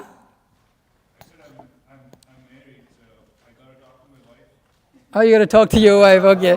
Hey, brahmacharis, hey, inspiration right there. So, he said it's not option. He said it's, okay, so you have to talk to your wife if you have a wife. Or what else do you do? What do people in general do? Like, read? Okay, all right, okay, yeah. And then what else do you do? Read and write? I have 2 dogs and 2 cats. Oh, wow. 2 dogs and 2 cats. Okay. So most of the time, at least when I was working a little bit, I remember I worked a 60-hour week. Anybody? Yeah, dude, I was 15. I worked a 60-hour week. I don't know if that was legal. Yeah. So I was getting paid like $10 an hour too. It was like, suffering. So I was on holidays from school, and in holidays, you mean like summer holidays. And so I would go to work, and I would work all day. I would come back. I would be so tired. You don't have the capacity to like really think so much. Or, I mean, not just enjoy, but just to be able to like let your mind chill out and think a little bit and see what's going on and be a little bit more introspective about life, what's going on. You don't have that time. So you go and you go home, and I used to watch like 3 movies straight up. 3 movies straight up. And then you fall asleep, and then I used to dream about work, and then wake up and then go back to work. The whole week was like that. Every night I would dream about working. I would be like doing something. So people live a life that is more or less centered around something that they don't even want to do. That they're not even accustomed to actually do. And if they don't want to do it, they seem as crazy. Just like there's this, I think, a book called Catch-22. Anybody heard of this? It's about, you've heard of it, okay. So it's about like American bombers that fly and they drop bombs. So you have to be pretty crazy, like just like in general, to think that it's, okay, let's go freaking do it, let's go on top of let's get on a plane, get up there and drop bombs. And obviously you're going to get shot down, there's no doubt about that. You have to be a little crazy to do that. So normal people would think, why should we risk our life to go and sacrifice up in the air? Obviously you're going to die. What is the point of this? But the only way to get out of that was to tell them that you're crazy. To tell them that you're absolutely insane. And if you say that I'm ready to go, then everybody considers you as normal. But you can understand that's actually quite insane to be okay with going up in a plane and starting to drop bombs on people that you don't even know, that have nothing to do with you. And to be ready to completely just die. It's quite abnormal. So modern society has created a position where anything outside of what they consider normal is crazy. So people in this society, if you look around, if you haven't noticed, there's so many mental disturbances. So many mental disturbances. As Srila Prabhupada is commenting here, due to this mode of passion and ignorance, people are mentally disturbed in this society. Because why? Because they have no knowledge. They have no knowledge whatsoever. So the people here, just like you see nowadays, what is it? That the level of disease that there is with mental health is ridiculous. It's a whole scheme to make a ton of money. The same society that disturbs you gives you here's the solution. They create the disturbance and then they give you a solution that doesn't actually fix the problem. A solution that keeps you hooked on the same thing so that you have to pay them more and more. And in order to pay them for that solution, you have to work a job that you don't like, which creates the problem even more. And so you end up in a situation which is crazy. It's ridiculous. You work to maintain your house. You maintain your house to go to work. It doesn't make any sense. And beyond that, there's no level of thinking. We're not saying, okay, just stop everything. We're saying, well, but there's no, it's like an animal society. An animal, all it does is eat, sleep, mate, and defend. And beyond that, it doesn't have any conception. It doesn't have any thought. It doesn't have any processing. So, the society at large, as Srila Prabhupada comments here, as in the mode of ignorance, people are just like animals and cannot see things clearly. They do not see. They cannot see what is reality and what is illusion. They see this body, which is temporary, this world, which is temporary, as all in all. So this material world, the idea of this material world makes people quite mad, actually.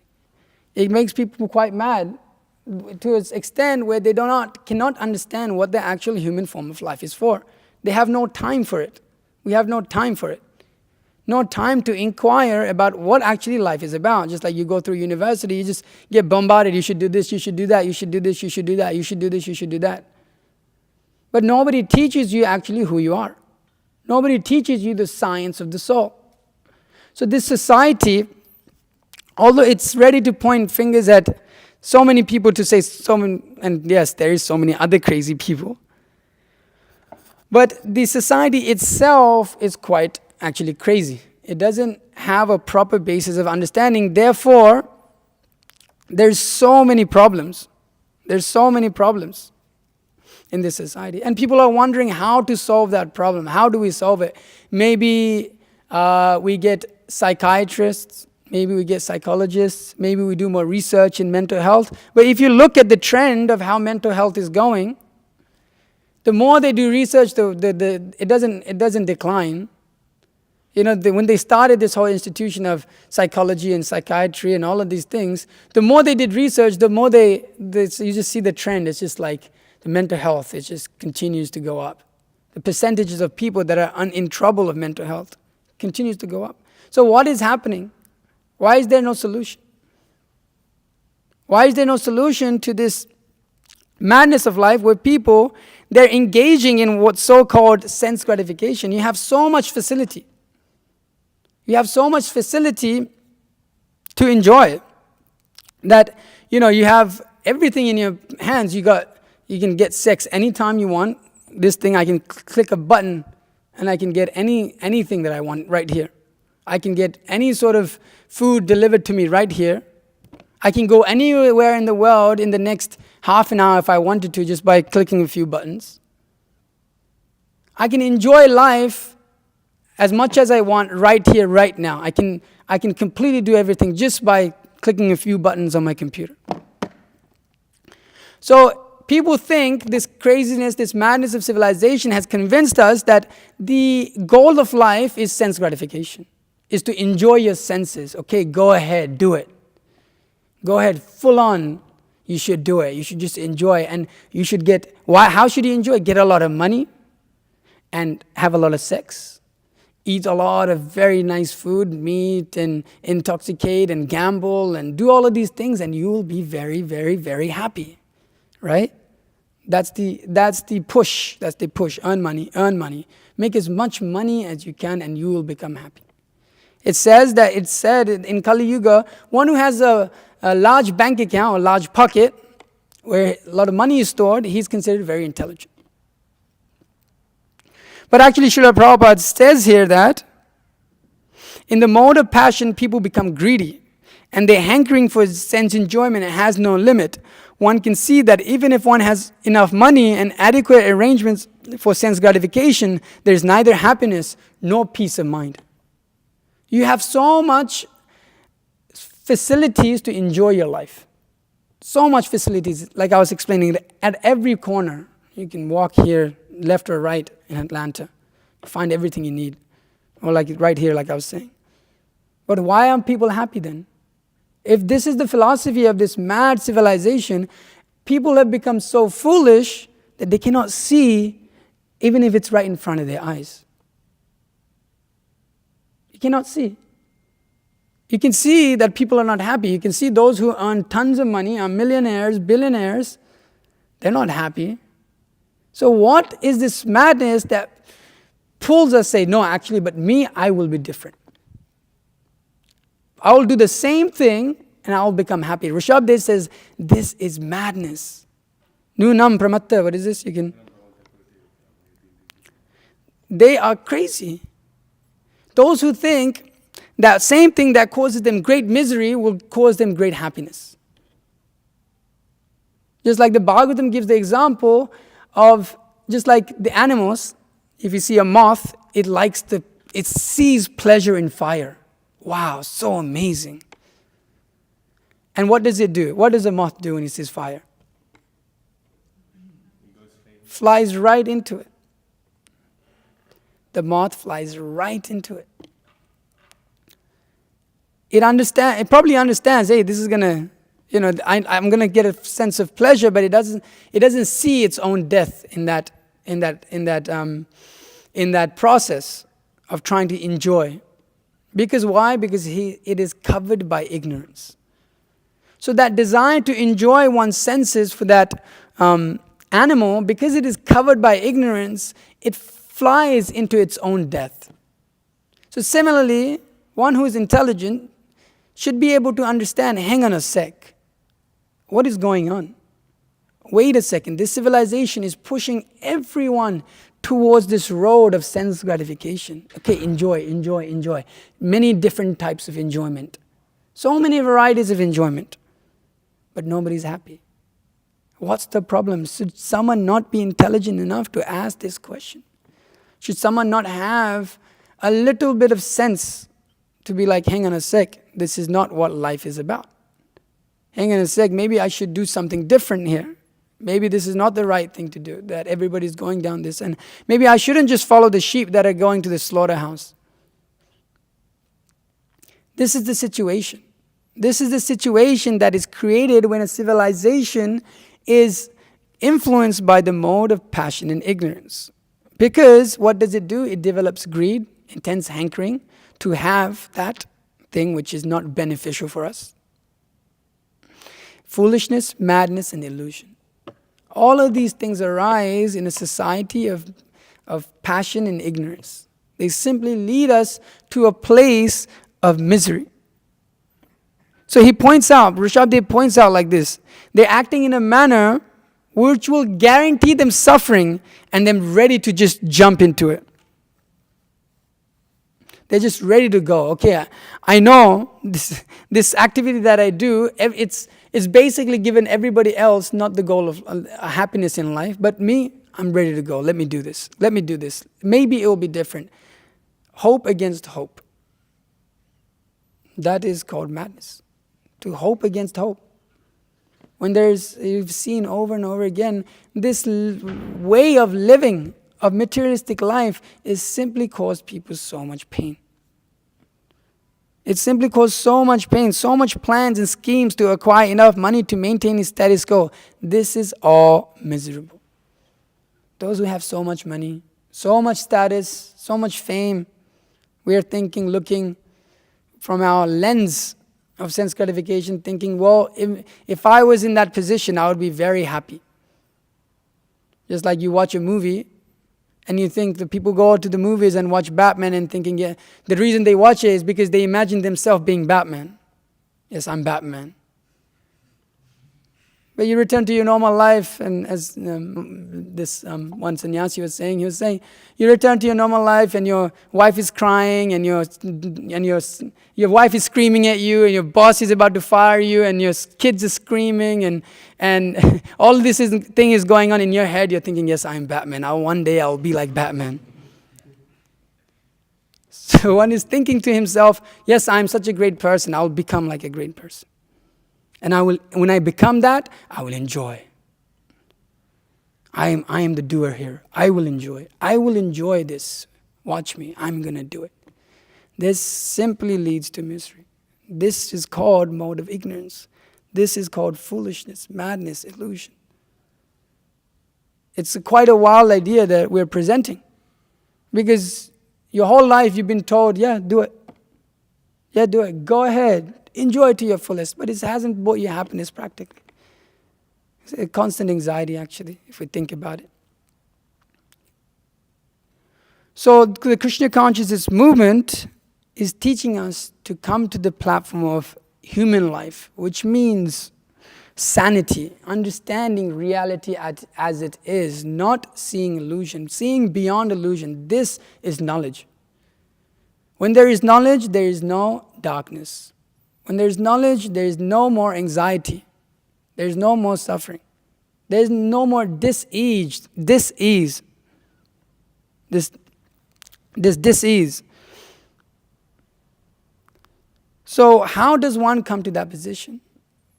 Tato Brahma Jigyasa. Now you have acquired the human form of life. Inquire about the absolute truth. Do not be like an animal, like a hog and a dog who just works hard but cannot think beyond his capacity of just eating, sleeping, mating, and defending. If we live like this, then we will just remain like an animal. But animals are happy by that, but the human beings are not. They're not satisfied by this platform of living. Because it is, like I was saying when I was talking to the men here, the whole purpose is different. Human form of life has got a whole different purpose to it. In the animal form of life, the consciousness is too degraded in order to inquire about all of these things. But the human form of life is built for this. So one has to come to the platform of knowledge. Knowledge, understanding who oneself is. That is real knowledge. People want to understand so many things in this world, but without a proper understanding of who you are first, what is the use of anything? If you do not know who you are, it doesn't create any sort of sanity. If there is ignorance, then there's this disease, there's no peace. If one is constantly under dis-ease, there's no question of peace.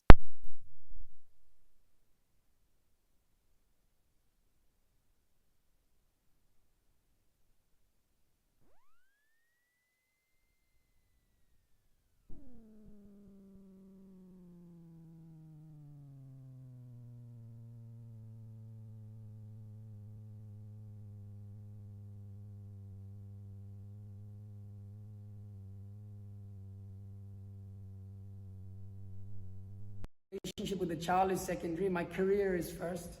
I have to be someone in this world. Therefore, there's so many divorces. Therefore, so many children are not taken care of. Getting ahead of each other. So it's no surprise that this modern civilization, it illusions one to not inquire about the human form of life. So therefore, Vedanta, the end of all knowledge, says now you've come to this platform. Stop this sort of living. This is enough. That is enough. Okay, you've done it all in your past. Your animal life, you've tried to enjoy so much. In the human form of life, you cannot enjoy so much. You want to have sex, well, it's better if you're a monkey. Because the monkey can have so much sex. No unrestricted sex, no problems. Or a pigeon. If you want to intoxicate so much, you can become a bee. He becomes intoxicated by drinking the nectar from the flowers. So the human form of life is not meant for sense enjoyment. It's meant for tapasya. Tapasya means austerity, for some voluntary hardship. For what? For the reason of becoming self-realized. Yes, it's not easy. It's not that you're just going to float up you're just floating up without any sort of endeavor.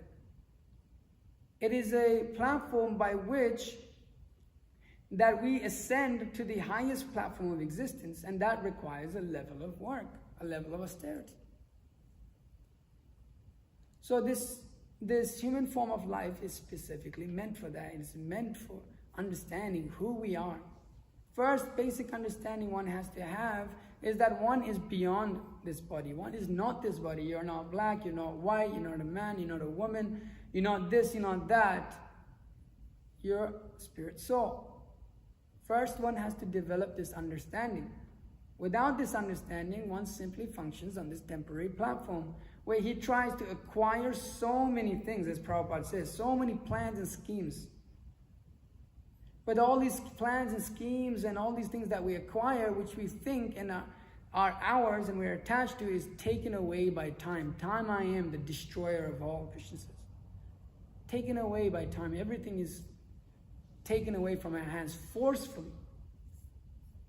Actually, those things don't even belong to us.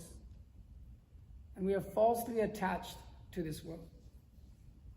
So the platform of self-realization pushes us, the platform of Krishna consciousness pushes us to come up in this understanding. Pushes us to help us understand you're running the wrong way. You're running into the dark well of material existence, in which is very scary. Nobody can help you. So many people are internally asking for help. But nobody can help them. Why? Because they have decided to continue in material existence, trying to enjoy, thinking they are the enjoyer.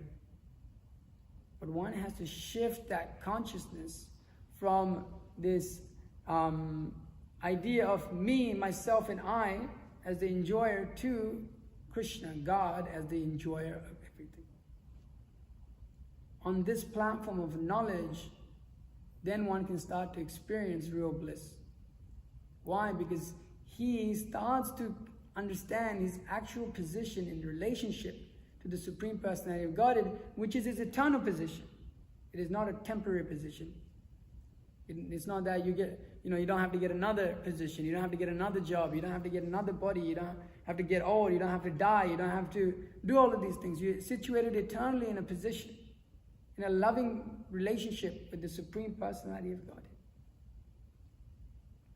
When one understands this point, that he is spirit soul and that he is a servant of God, yes, servant, very big word, servant of God, and that he can act according to that, then he starts to experience real happiness. He starts to get away from this madness. And he becomes mad for love of God. On the real platform, this is reality. On the platform of spiritual existence. And on that platform, he can really be happy because he's not attached anymore to this temporary nature of this world. Why? Because he becomes attached to the Supreme Personality of Godhead, to the eternal platform, to the Supreme Person who is very beautiful, very attractive. And he gets away from this mode of ignorance and passion and comes to the platform of goodness and then pure goodness. So these people in this civilization and this society is pushing us to live like animals. But we should simply understand these points, that we shouldn't live like this. This is only going to lead us to more misery. That one should take up the practice of Krishna consciousness with proper understanding. Not with blind faith, but with proper inquiry and understanding. And not blind doubt either. There's blind faith and then there's blind doubt. People would blindly doubt the Krishna conscious philosophy, but we welcome people to challenge the philosophy of Krishna consciousness. Welcome people to come and show the loopholes and whatever there's faults within the knowledge. We welcome them. Because why? Because this is coming from Aparushaya. One who is not defective. This knowledge is perfect by nature. It does not have to change like the psychologists. Every year something is changing. Every year the psychiatry is changing. Every year something is changing. But Bhagavad Gita is staying as it is because it is supreme knowledge. So when one comes to this point, independent of his material situation, he may be very rich, he may be very poor, he may just have enough money, he'll never be in anxiety. And we're not saying, okay, you have to become a monk to do this, okay, don't work, don't do this. We're saying, you may work, you may do all of these things, but simply start to inquire about the absolute truth. How does that start? That starts by reading, by understanding Bhagavad Gita as it is. It starts by chanting Hare Krishna.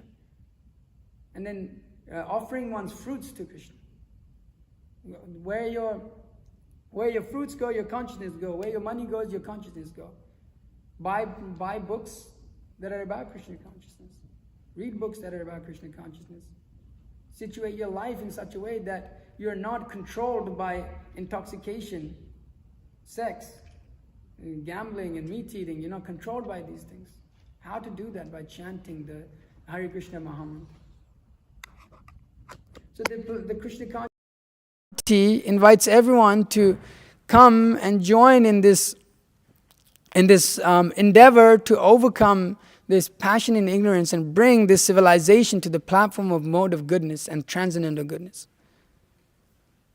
That should be the goal of every single person's life, because we want people to be happy. In this civilization, nobody cares about your happiness. The only reason they're selling you something is because it makes them happy. But Krishna consciousness is that real knowledge by which everyone can come to the platform of happiness. So many people are accepting this truth and that truth and this truth, but one person's truth is another person's misery or ignorance. For Hitler, it's truth for him to kill all the Jews.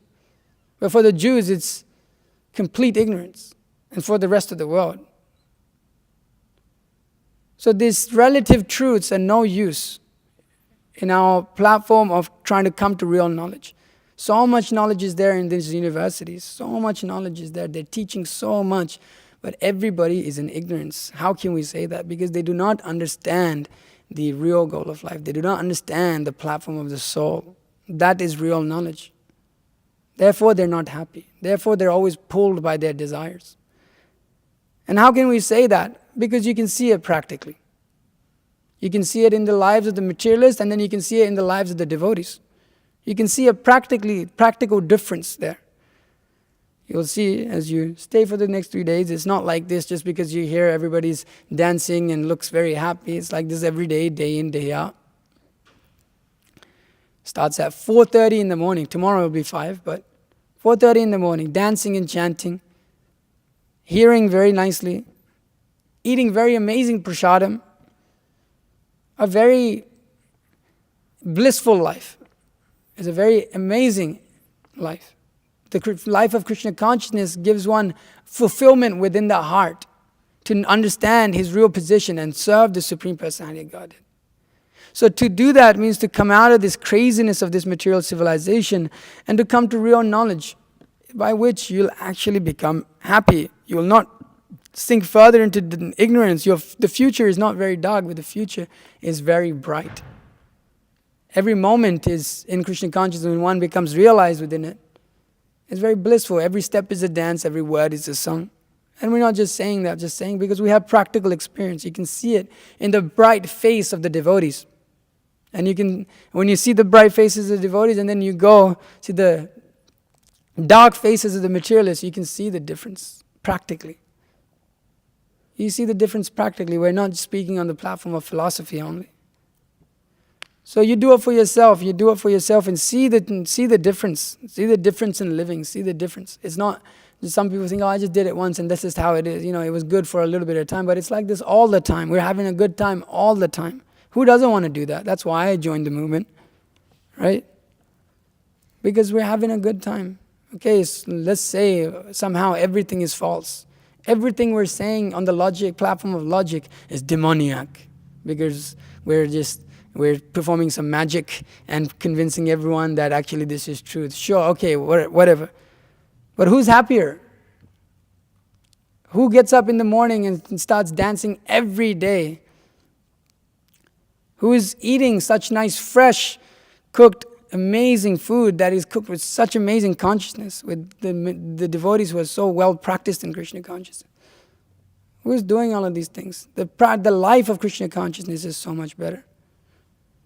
So this is the way to live, is to live in Krishna consciousness. Sure, you may have to work and maintain, but we're saying, well, make these things the center of your lives, of chanting Hare Krishna and reading these books and understanding the purpose of your life and practice the principles, and you'll see a difference in your consciousness. And for those who have time, come and spend time with the devotees. It just changes your life. You'll never think that you'd be able to do it. You see time go by and your consciousness just comes up. And then you start to see who is really crazy.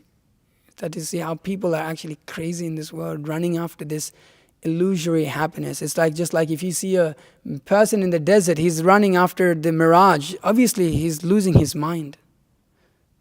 But an intelligent person in knowledge uses his whatever compass he may have or map that he may have to walk the other way, which may be little longer distance, to get to the real reservoir of pleasure.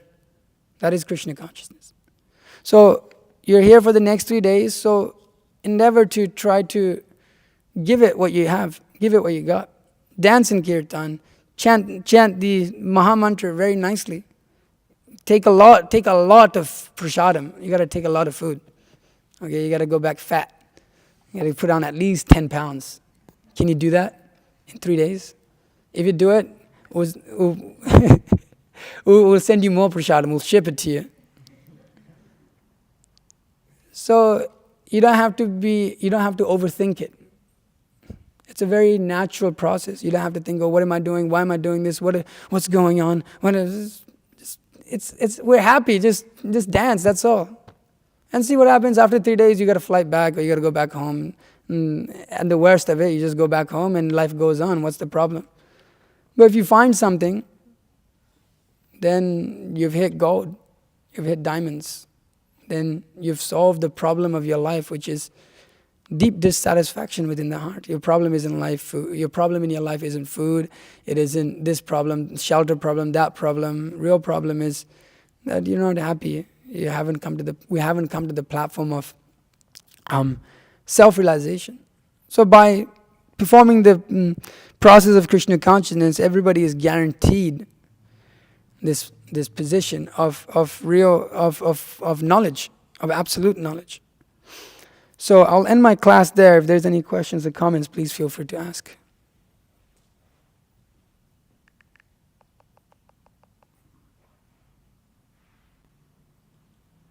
Any questions? Sorry, just Girish Prabhu had a question. Just a little story based off of something you said. You mentioned how internally people are like seeking some sort of help, but they're not willing to give up the idea that they're the controller and they're the enjoyer. I was at university and college. I used to dress like this in college and go to class. And some gentleman, some brother, he approached me because he saw I was like some like monk or something, and he approached me like seeking like some sort of help because he had like just gone through like a rough relationship, and like that person went with that person and then back and forth, like just like some crazy situation he got himself into. And he was like really like sad and really depressed, and he was asking me like what he was approaching me because I was like some monk, and he was asking for some help. And I had some of Prabhupada's books on me, so naturally I tried to sell him the books and explain like, if you're like sex life, it's like the camel who's like finding pleasure in his own blood. He's like chewing on the cactus and he's thinking it's really nice because he's tasting the blood, but it's just his pain. But anyways, I was telling him this and I tried to give him the books and he wouldn't accept it. All he was seeking in talking to me was some sort of self-validation. Mm-hmm. Like, oh no, you're a great person, things will work out for you. If you just chant this mantra, things will work out for you. Some bogus spiritual thing he was seeking in order to continue and succeed in his sex life. This is what he was seeking. Anyways, he didn't end up taking the books, and he never talked to me again, actually. But this just shows the position of people. They're just seeking self-validation because, and they're not willing to give up the idea that they're not the enjoyer, they're not the controller. But at the end of the day, they'll just be devastated in life. So. Yeah, people are not ready to accept. If they want help, but they want their own solution. They want a solution that they like. That's not how things work. The way we created a problem, and then we think we can solve the same problem by the way we created it. So it's a really difficult thing actually to come to the platform of spiritual knowledge, because it requires a lot of like sincerity. Means letting go of false ego, letting go of the understanding that I'm not the controller, That all of these understandings there. So most people are not ready to do that.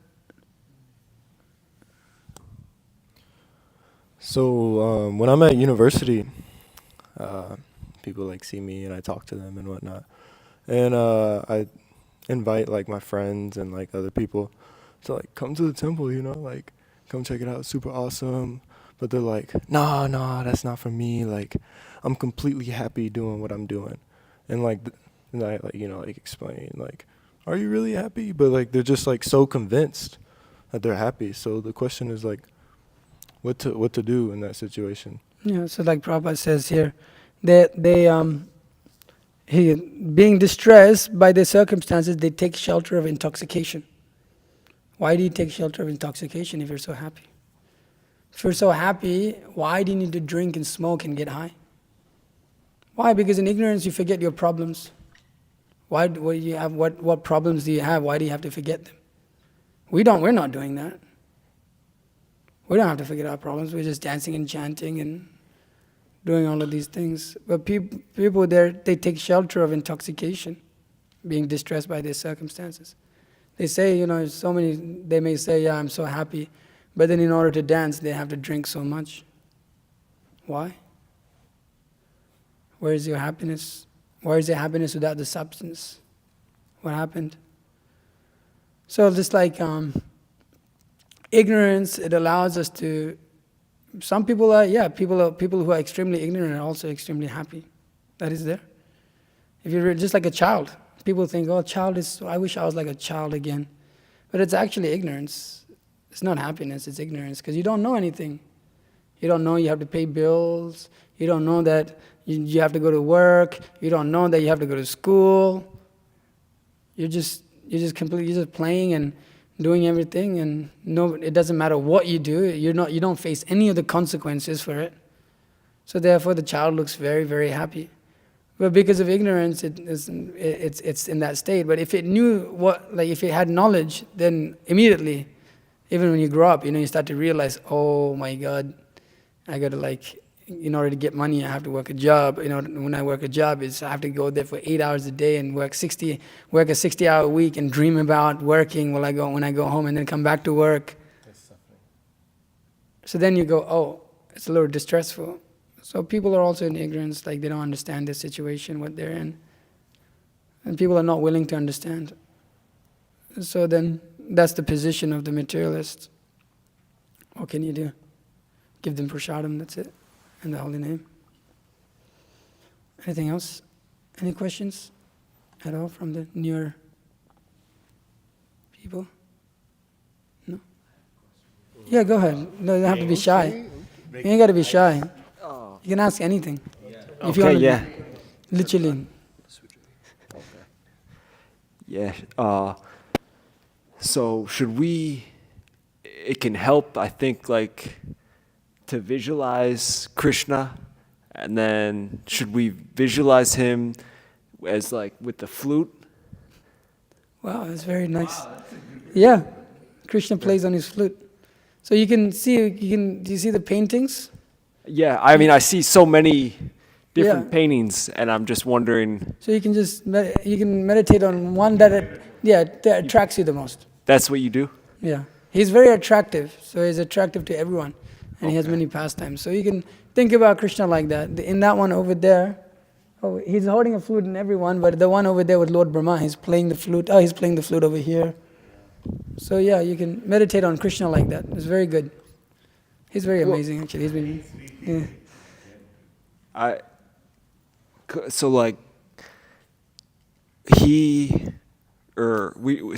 we should think of him as having a body like ours. So Krishna's body is transcendental. It doesn't degrade like ours. It is of a complete different nature.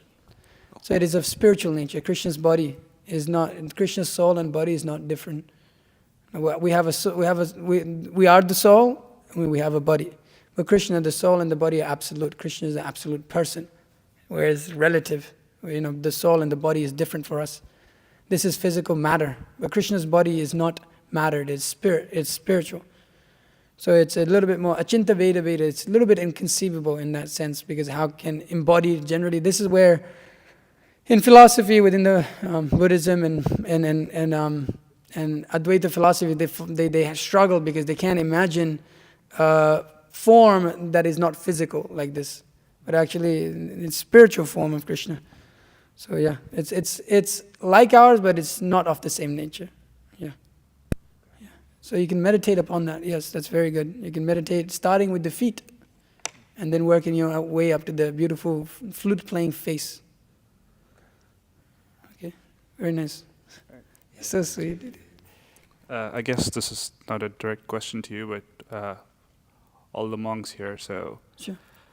So what was it like when you decided to give up, or probably the better word, renounce the materialistic world and transcend into the spiritual platform? Oh. And how long did it take? And was it scary? And Oh. what was the stepping stones? I don't think we transcended. We didn't transcend. We just, I wouldn't say we transcended to the spiritual platform, but we're working towards it. So the thing is, it comes with realization. Some of us practiced for some time, like myself. It took me I went through university practicing Krishna consciousness. I did 3 years of university, and along with that I was practicing, and then by the end of it I was convinced that this is miserable. By the end of my last exam I was like, yeah, I'm ready to leave this, yep. Even then it was a struggle because there's so many attachments. So many attachments and different difficulties that are there. So, but after some inquiry and understanding, I kind of came to a point where I was like, okay, all right, I can, also testing it, I would go and live in the ashram for 3 months at a time, or go and stay for some time and see what the life is like, see if these people are lying to me. I literally thought that when I leave, these people are definitely not definitely breaking the principles. Because I couldn't imagine that someone could not have sex and not watch porn and not masturbate, and this was unimaginable to me.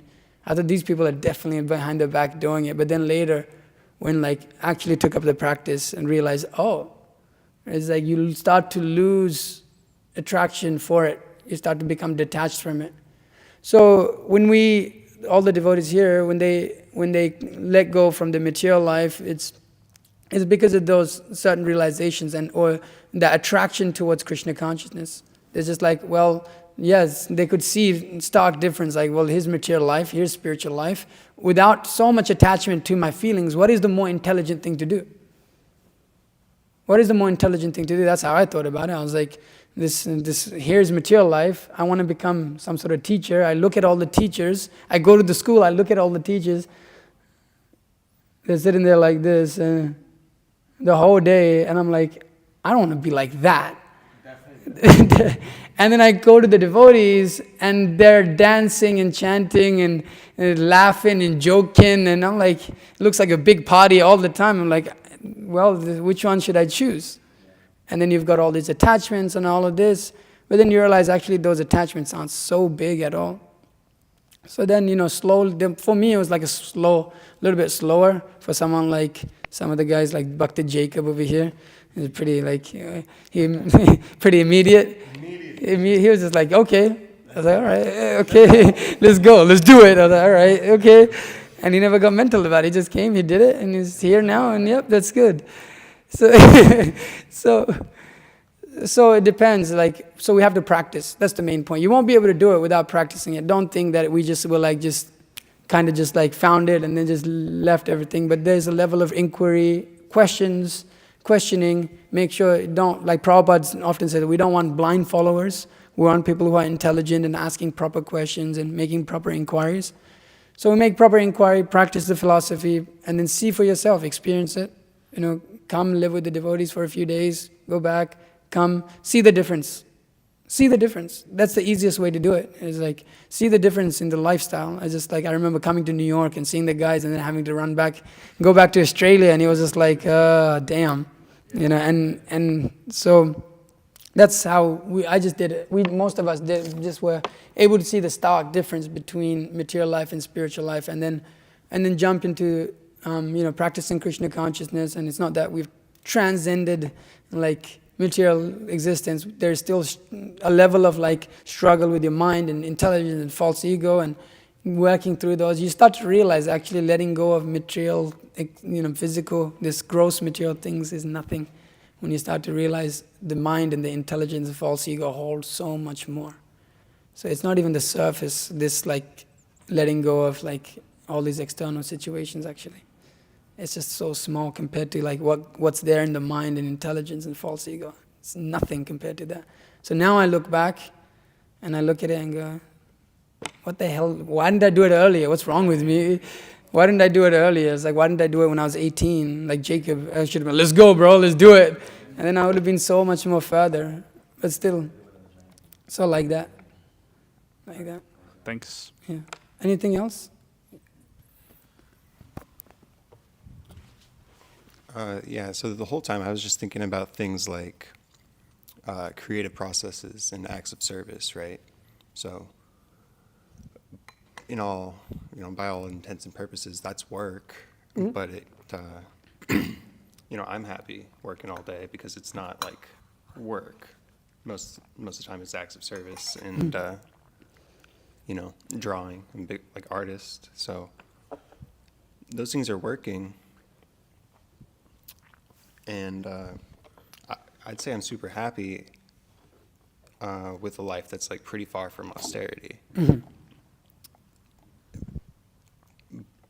But I relate heavily to Krishna consciousness and every step being a dance. And I think that's why I don't feel like I work,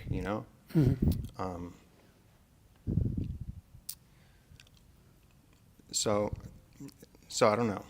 I guess where I'm kind of stuck is like, you mentioned you're trying to get to building a farm and whatnot. Same here. Oh, we can work together. But it works perfectly. You want to build a farm, we want to build a farm. We have Krishna consciousness. There you go. Every step is a dance. Every word is a song. Every field you dig is a flower for Krishna. there's just so much more to do. I feel like we could build everybody farms. Yeah, we want to build a whole world where the whole world can live. Yeah, Prabhupada said millions will join our farms. So We work hard. We work from 4 a.m. to 10 p.m., sometimes 2 a.m. 4 a.m. to 2 a.m. and then sleep 2 hours and then wake up at 4 a.m. again. I feel it. So you have a question? I guess just I know what your answer is going to be, I feel like, but do you really think that austerity is like super necessary? Because there's got to be people out there like doing the thing, digging the holes and planting the stuff. That's austerity. That's austerity. To dig a hole for Krishna, to go out and do that, is austerity doesn't... What is your idea of austerity? Well, okay, then what about the art example? No, but like, You what know, is your creating- idea? What is your idea of austerity? Just so we don't... Just simpleness, lack of sense gratification. Sure. Okay. But that's not particularly like all in all, right? That's just one part of it, is to not take that up. But then austerity is also working hard for Krishna. There's austerities, like these devotees here sitting in front of you. They go out in these vans. It's austere to live out of a van. It's austere. It's austere to be out in the court and distributing books. Yeah. So austere work for Krishna, it is difficult, but it is done. We don't avoid difficulties, but avoiding sense gratification is difficulties if you don't have the higher taste. Say that again. If you don't have a higher taste, if you're just trying to refrain, but you don't have the higher taste, like we're chanting and dancing, we're not sitting here going, I'm not going to smoke, I'm not going to smoke. We're not even thinking about that. So it's not even, when one takes up Krishna consciousness, that part of things don't become so much of an austerity. Like, it's not a thing, because you're attached to the higher taste. It's just like if you had silver in your hands, your hand is full, and I throw you a bunch of diamonds, are you going to hold on to your silver? No. You're going to forget about it. Right. It's like, you're going to sit there, this is so austere, I have to hold on and then grab everything else too. Or like, I have to let go of this, I have to let go of this, I have to let go. You're not thinking that, you're just letting that go and grabbing onto the diamonds. So that's not the austerity. The austerity is to to practice Krishna consciousness, to chant 16 rounds, once one comes up, that's itself is blissful. But, we undergo austerities of even what you're saying, like building the farms is austere. Getting people to practice Krishna consciousness is difficult because people don't understand. Getting people to read the books, take the books, like he was saying, they're so austere to do that. More than just doing that, it's difficult to deal with people, right? That's the most difficult thing, to actually help people. Because help people that don't want to be helped. Yeah. Help people that's, they're about to run off a roof, you're trying to grab them back and they're fighting you. That's not really my problem, right? It Yeah. still feels good to help these people. Yeah, we're still helping They don't them. understand, and they never will in this lifetime. Yes, but we're still helping them, right? Yeah. We're still helping them. Right. We're not saying, okay, let them go. But I'm saying those are the austerities. You're saying, okay, so this is austerity also. I understand. I got you. You had to say something. It's simple too. It's not like negative inspiration is the only way you're going to be attracted to Krishna consciousness.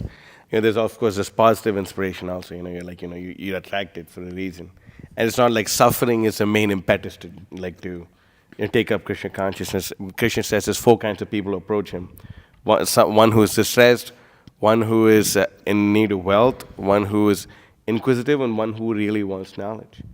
And Krishna says of all the 4 kinds of people, the person who wants knowledge is the dearest to him. You see? So it's not like that suffering is the only impetus. There's three other reasons also people approach Krishna. And then another point also is in Krishna consciousness. It's not that everyone is going to be a monk. Yeah. So if everyone is not going to be a monk, people are going to get married and people are going to do their thing. But you're engaged according to your according to your nature, according to the quality of work that you like. For example, if someone is into farming, that farming becomes recreation for them. That's your point, right? Your work is your recreation, therefore you have time for self-realization. I'm saying exactly what you're saying. So when your work becomes recreation, you have time for self-realization, and that's the whole point of the farm. And when you're engaged according to your nature, your work is your recreation, and the rest of the time you use for self-realization. But the beauty of it is, even when you're working, when the fruits are offered to Krishna, that becomes devotional service also. You see? So that's the whole point in Krishna consciousness also, is that why are most people not happy doing their work? Is not according to their nature. It's so one size fits all society. That's why people are crazy. Yeah. Right? Everyone's trying to apply the formula of one size fits all. So you have to be a great basketball player. You have to be a great rapper. You what don't. Does that have to do with my quality? I mean, and not just that. Most people, if you really want to make it, you have to be part of the system, and you have to be a good slave. Why do you go to school? So you learn how to Google things at your job. No, seriously, right? Am I lying? That's the reason you go to school, so you're good at Googling things. Now there's AI who'll really help you out. But that's the whole point of school. I studied computer science in school, and I was asking someone who's working so do you use this? No, we don't use anything that you're doing. They're going to teach you what you're going to do on the first day of work. So it's just so artificial, actually, so artificial. So Krishna consciousness is not an artificial imposition on the mind, but it's actually a very natural thing. On the social level, on the spiritual level, on all levels of conditioning, everything, conditioning and liberation, it's very natural. So in that sense, it's not really an austerity. Right? It may be hard work to dig a hole and to lay out the farm and take the cows down, whatever farmers do. Okay, maybe messing up here, but whatever farmers do, sowing the seeds and harvesting the whatever. It may be hard work, but that hard work is blissful because it's also according to your nature, and you actually feel like you're contributing towards something that's worth contributing towards. Right? And that's the point. It's not it's just everything's freaking miserable. I just freaking hate my life. It's not like that. Otherwise there would be a lot more suicides than there already are.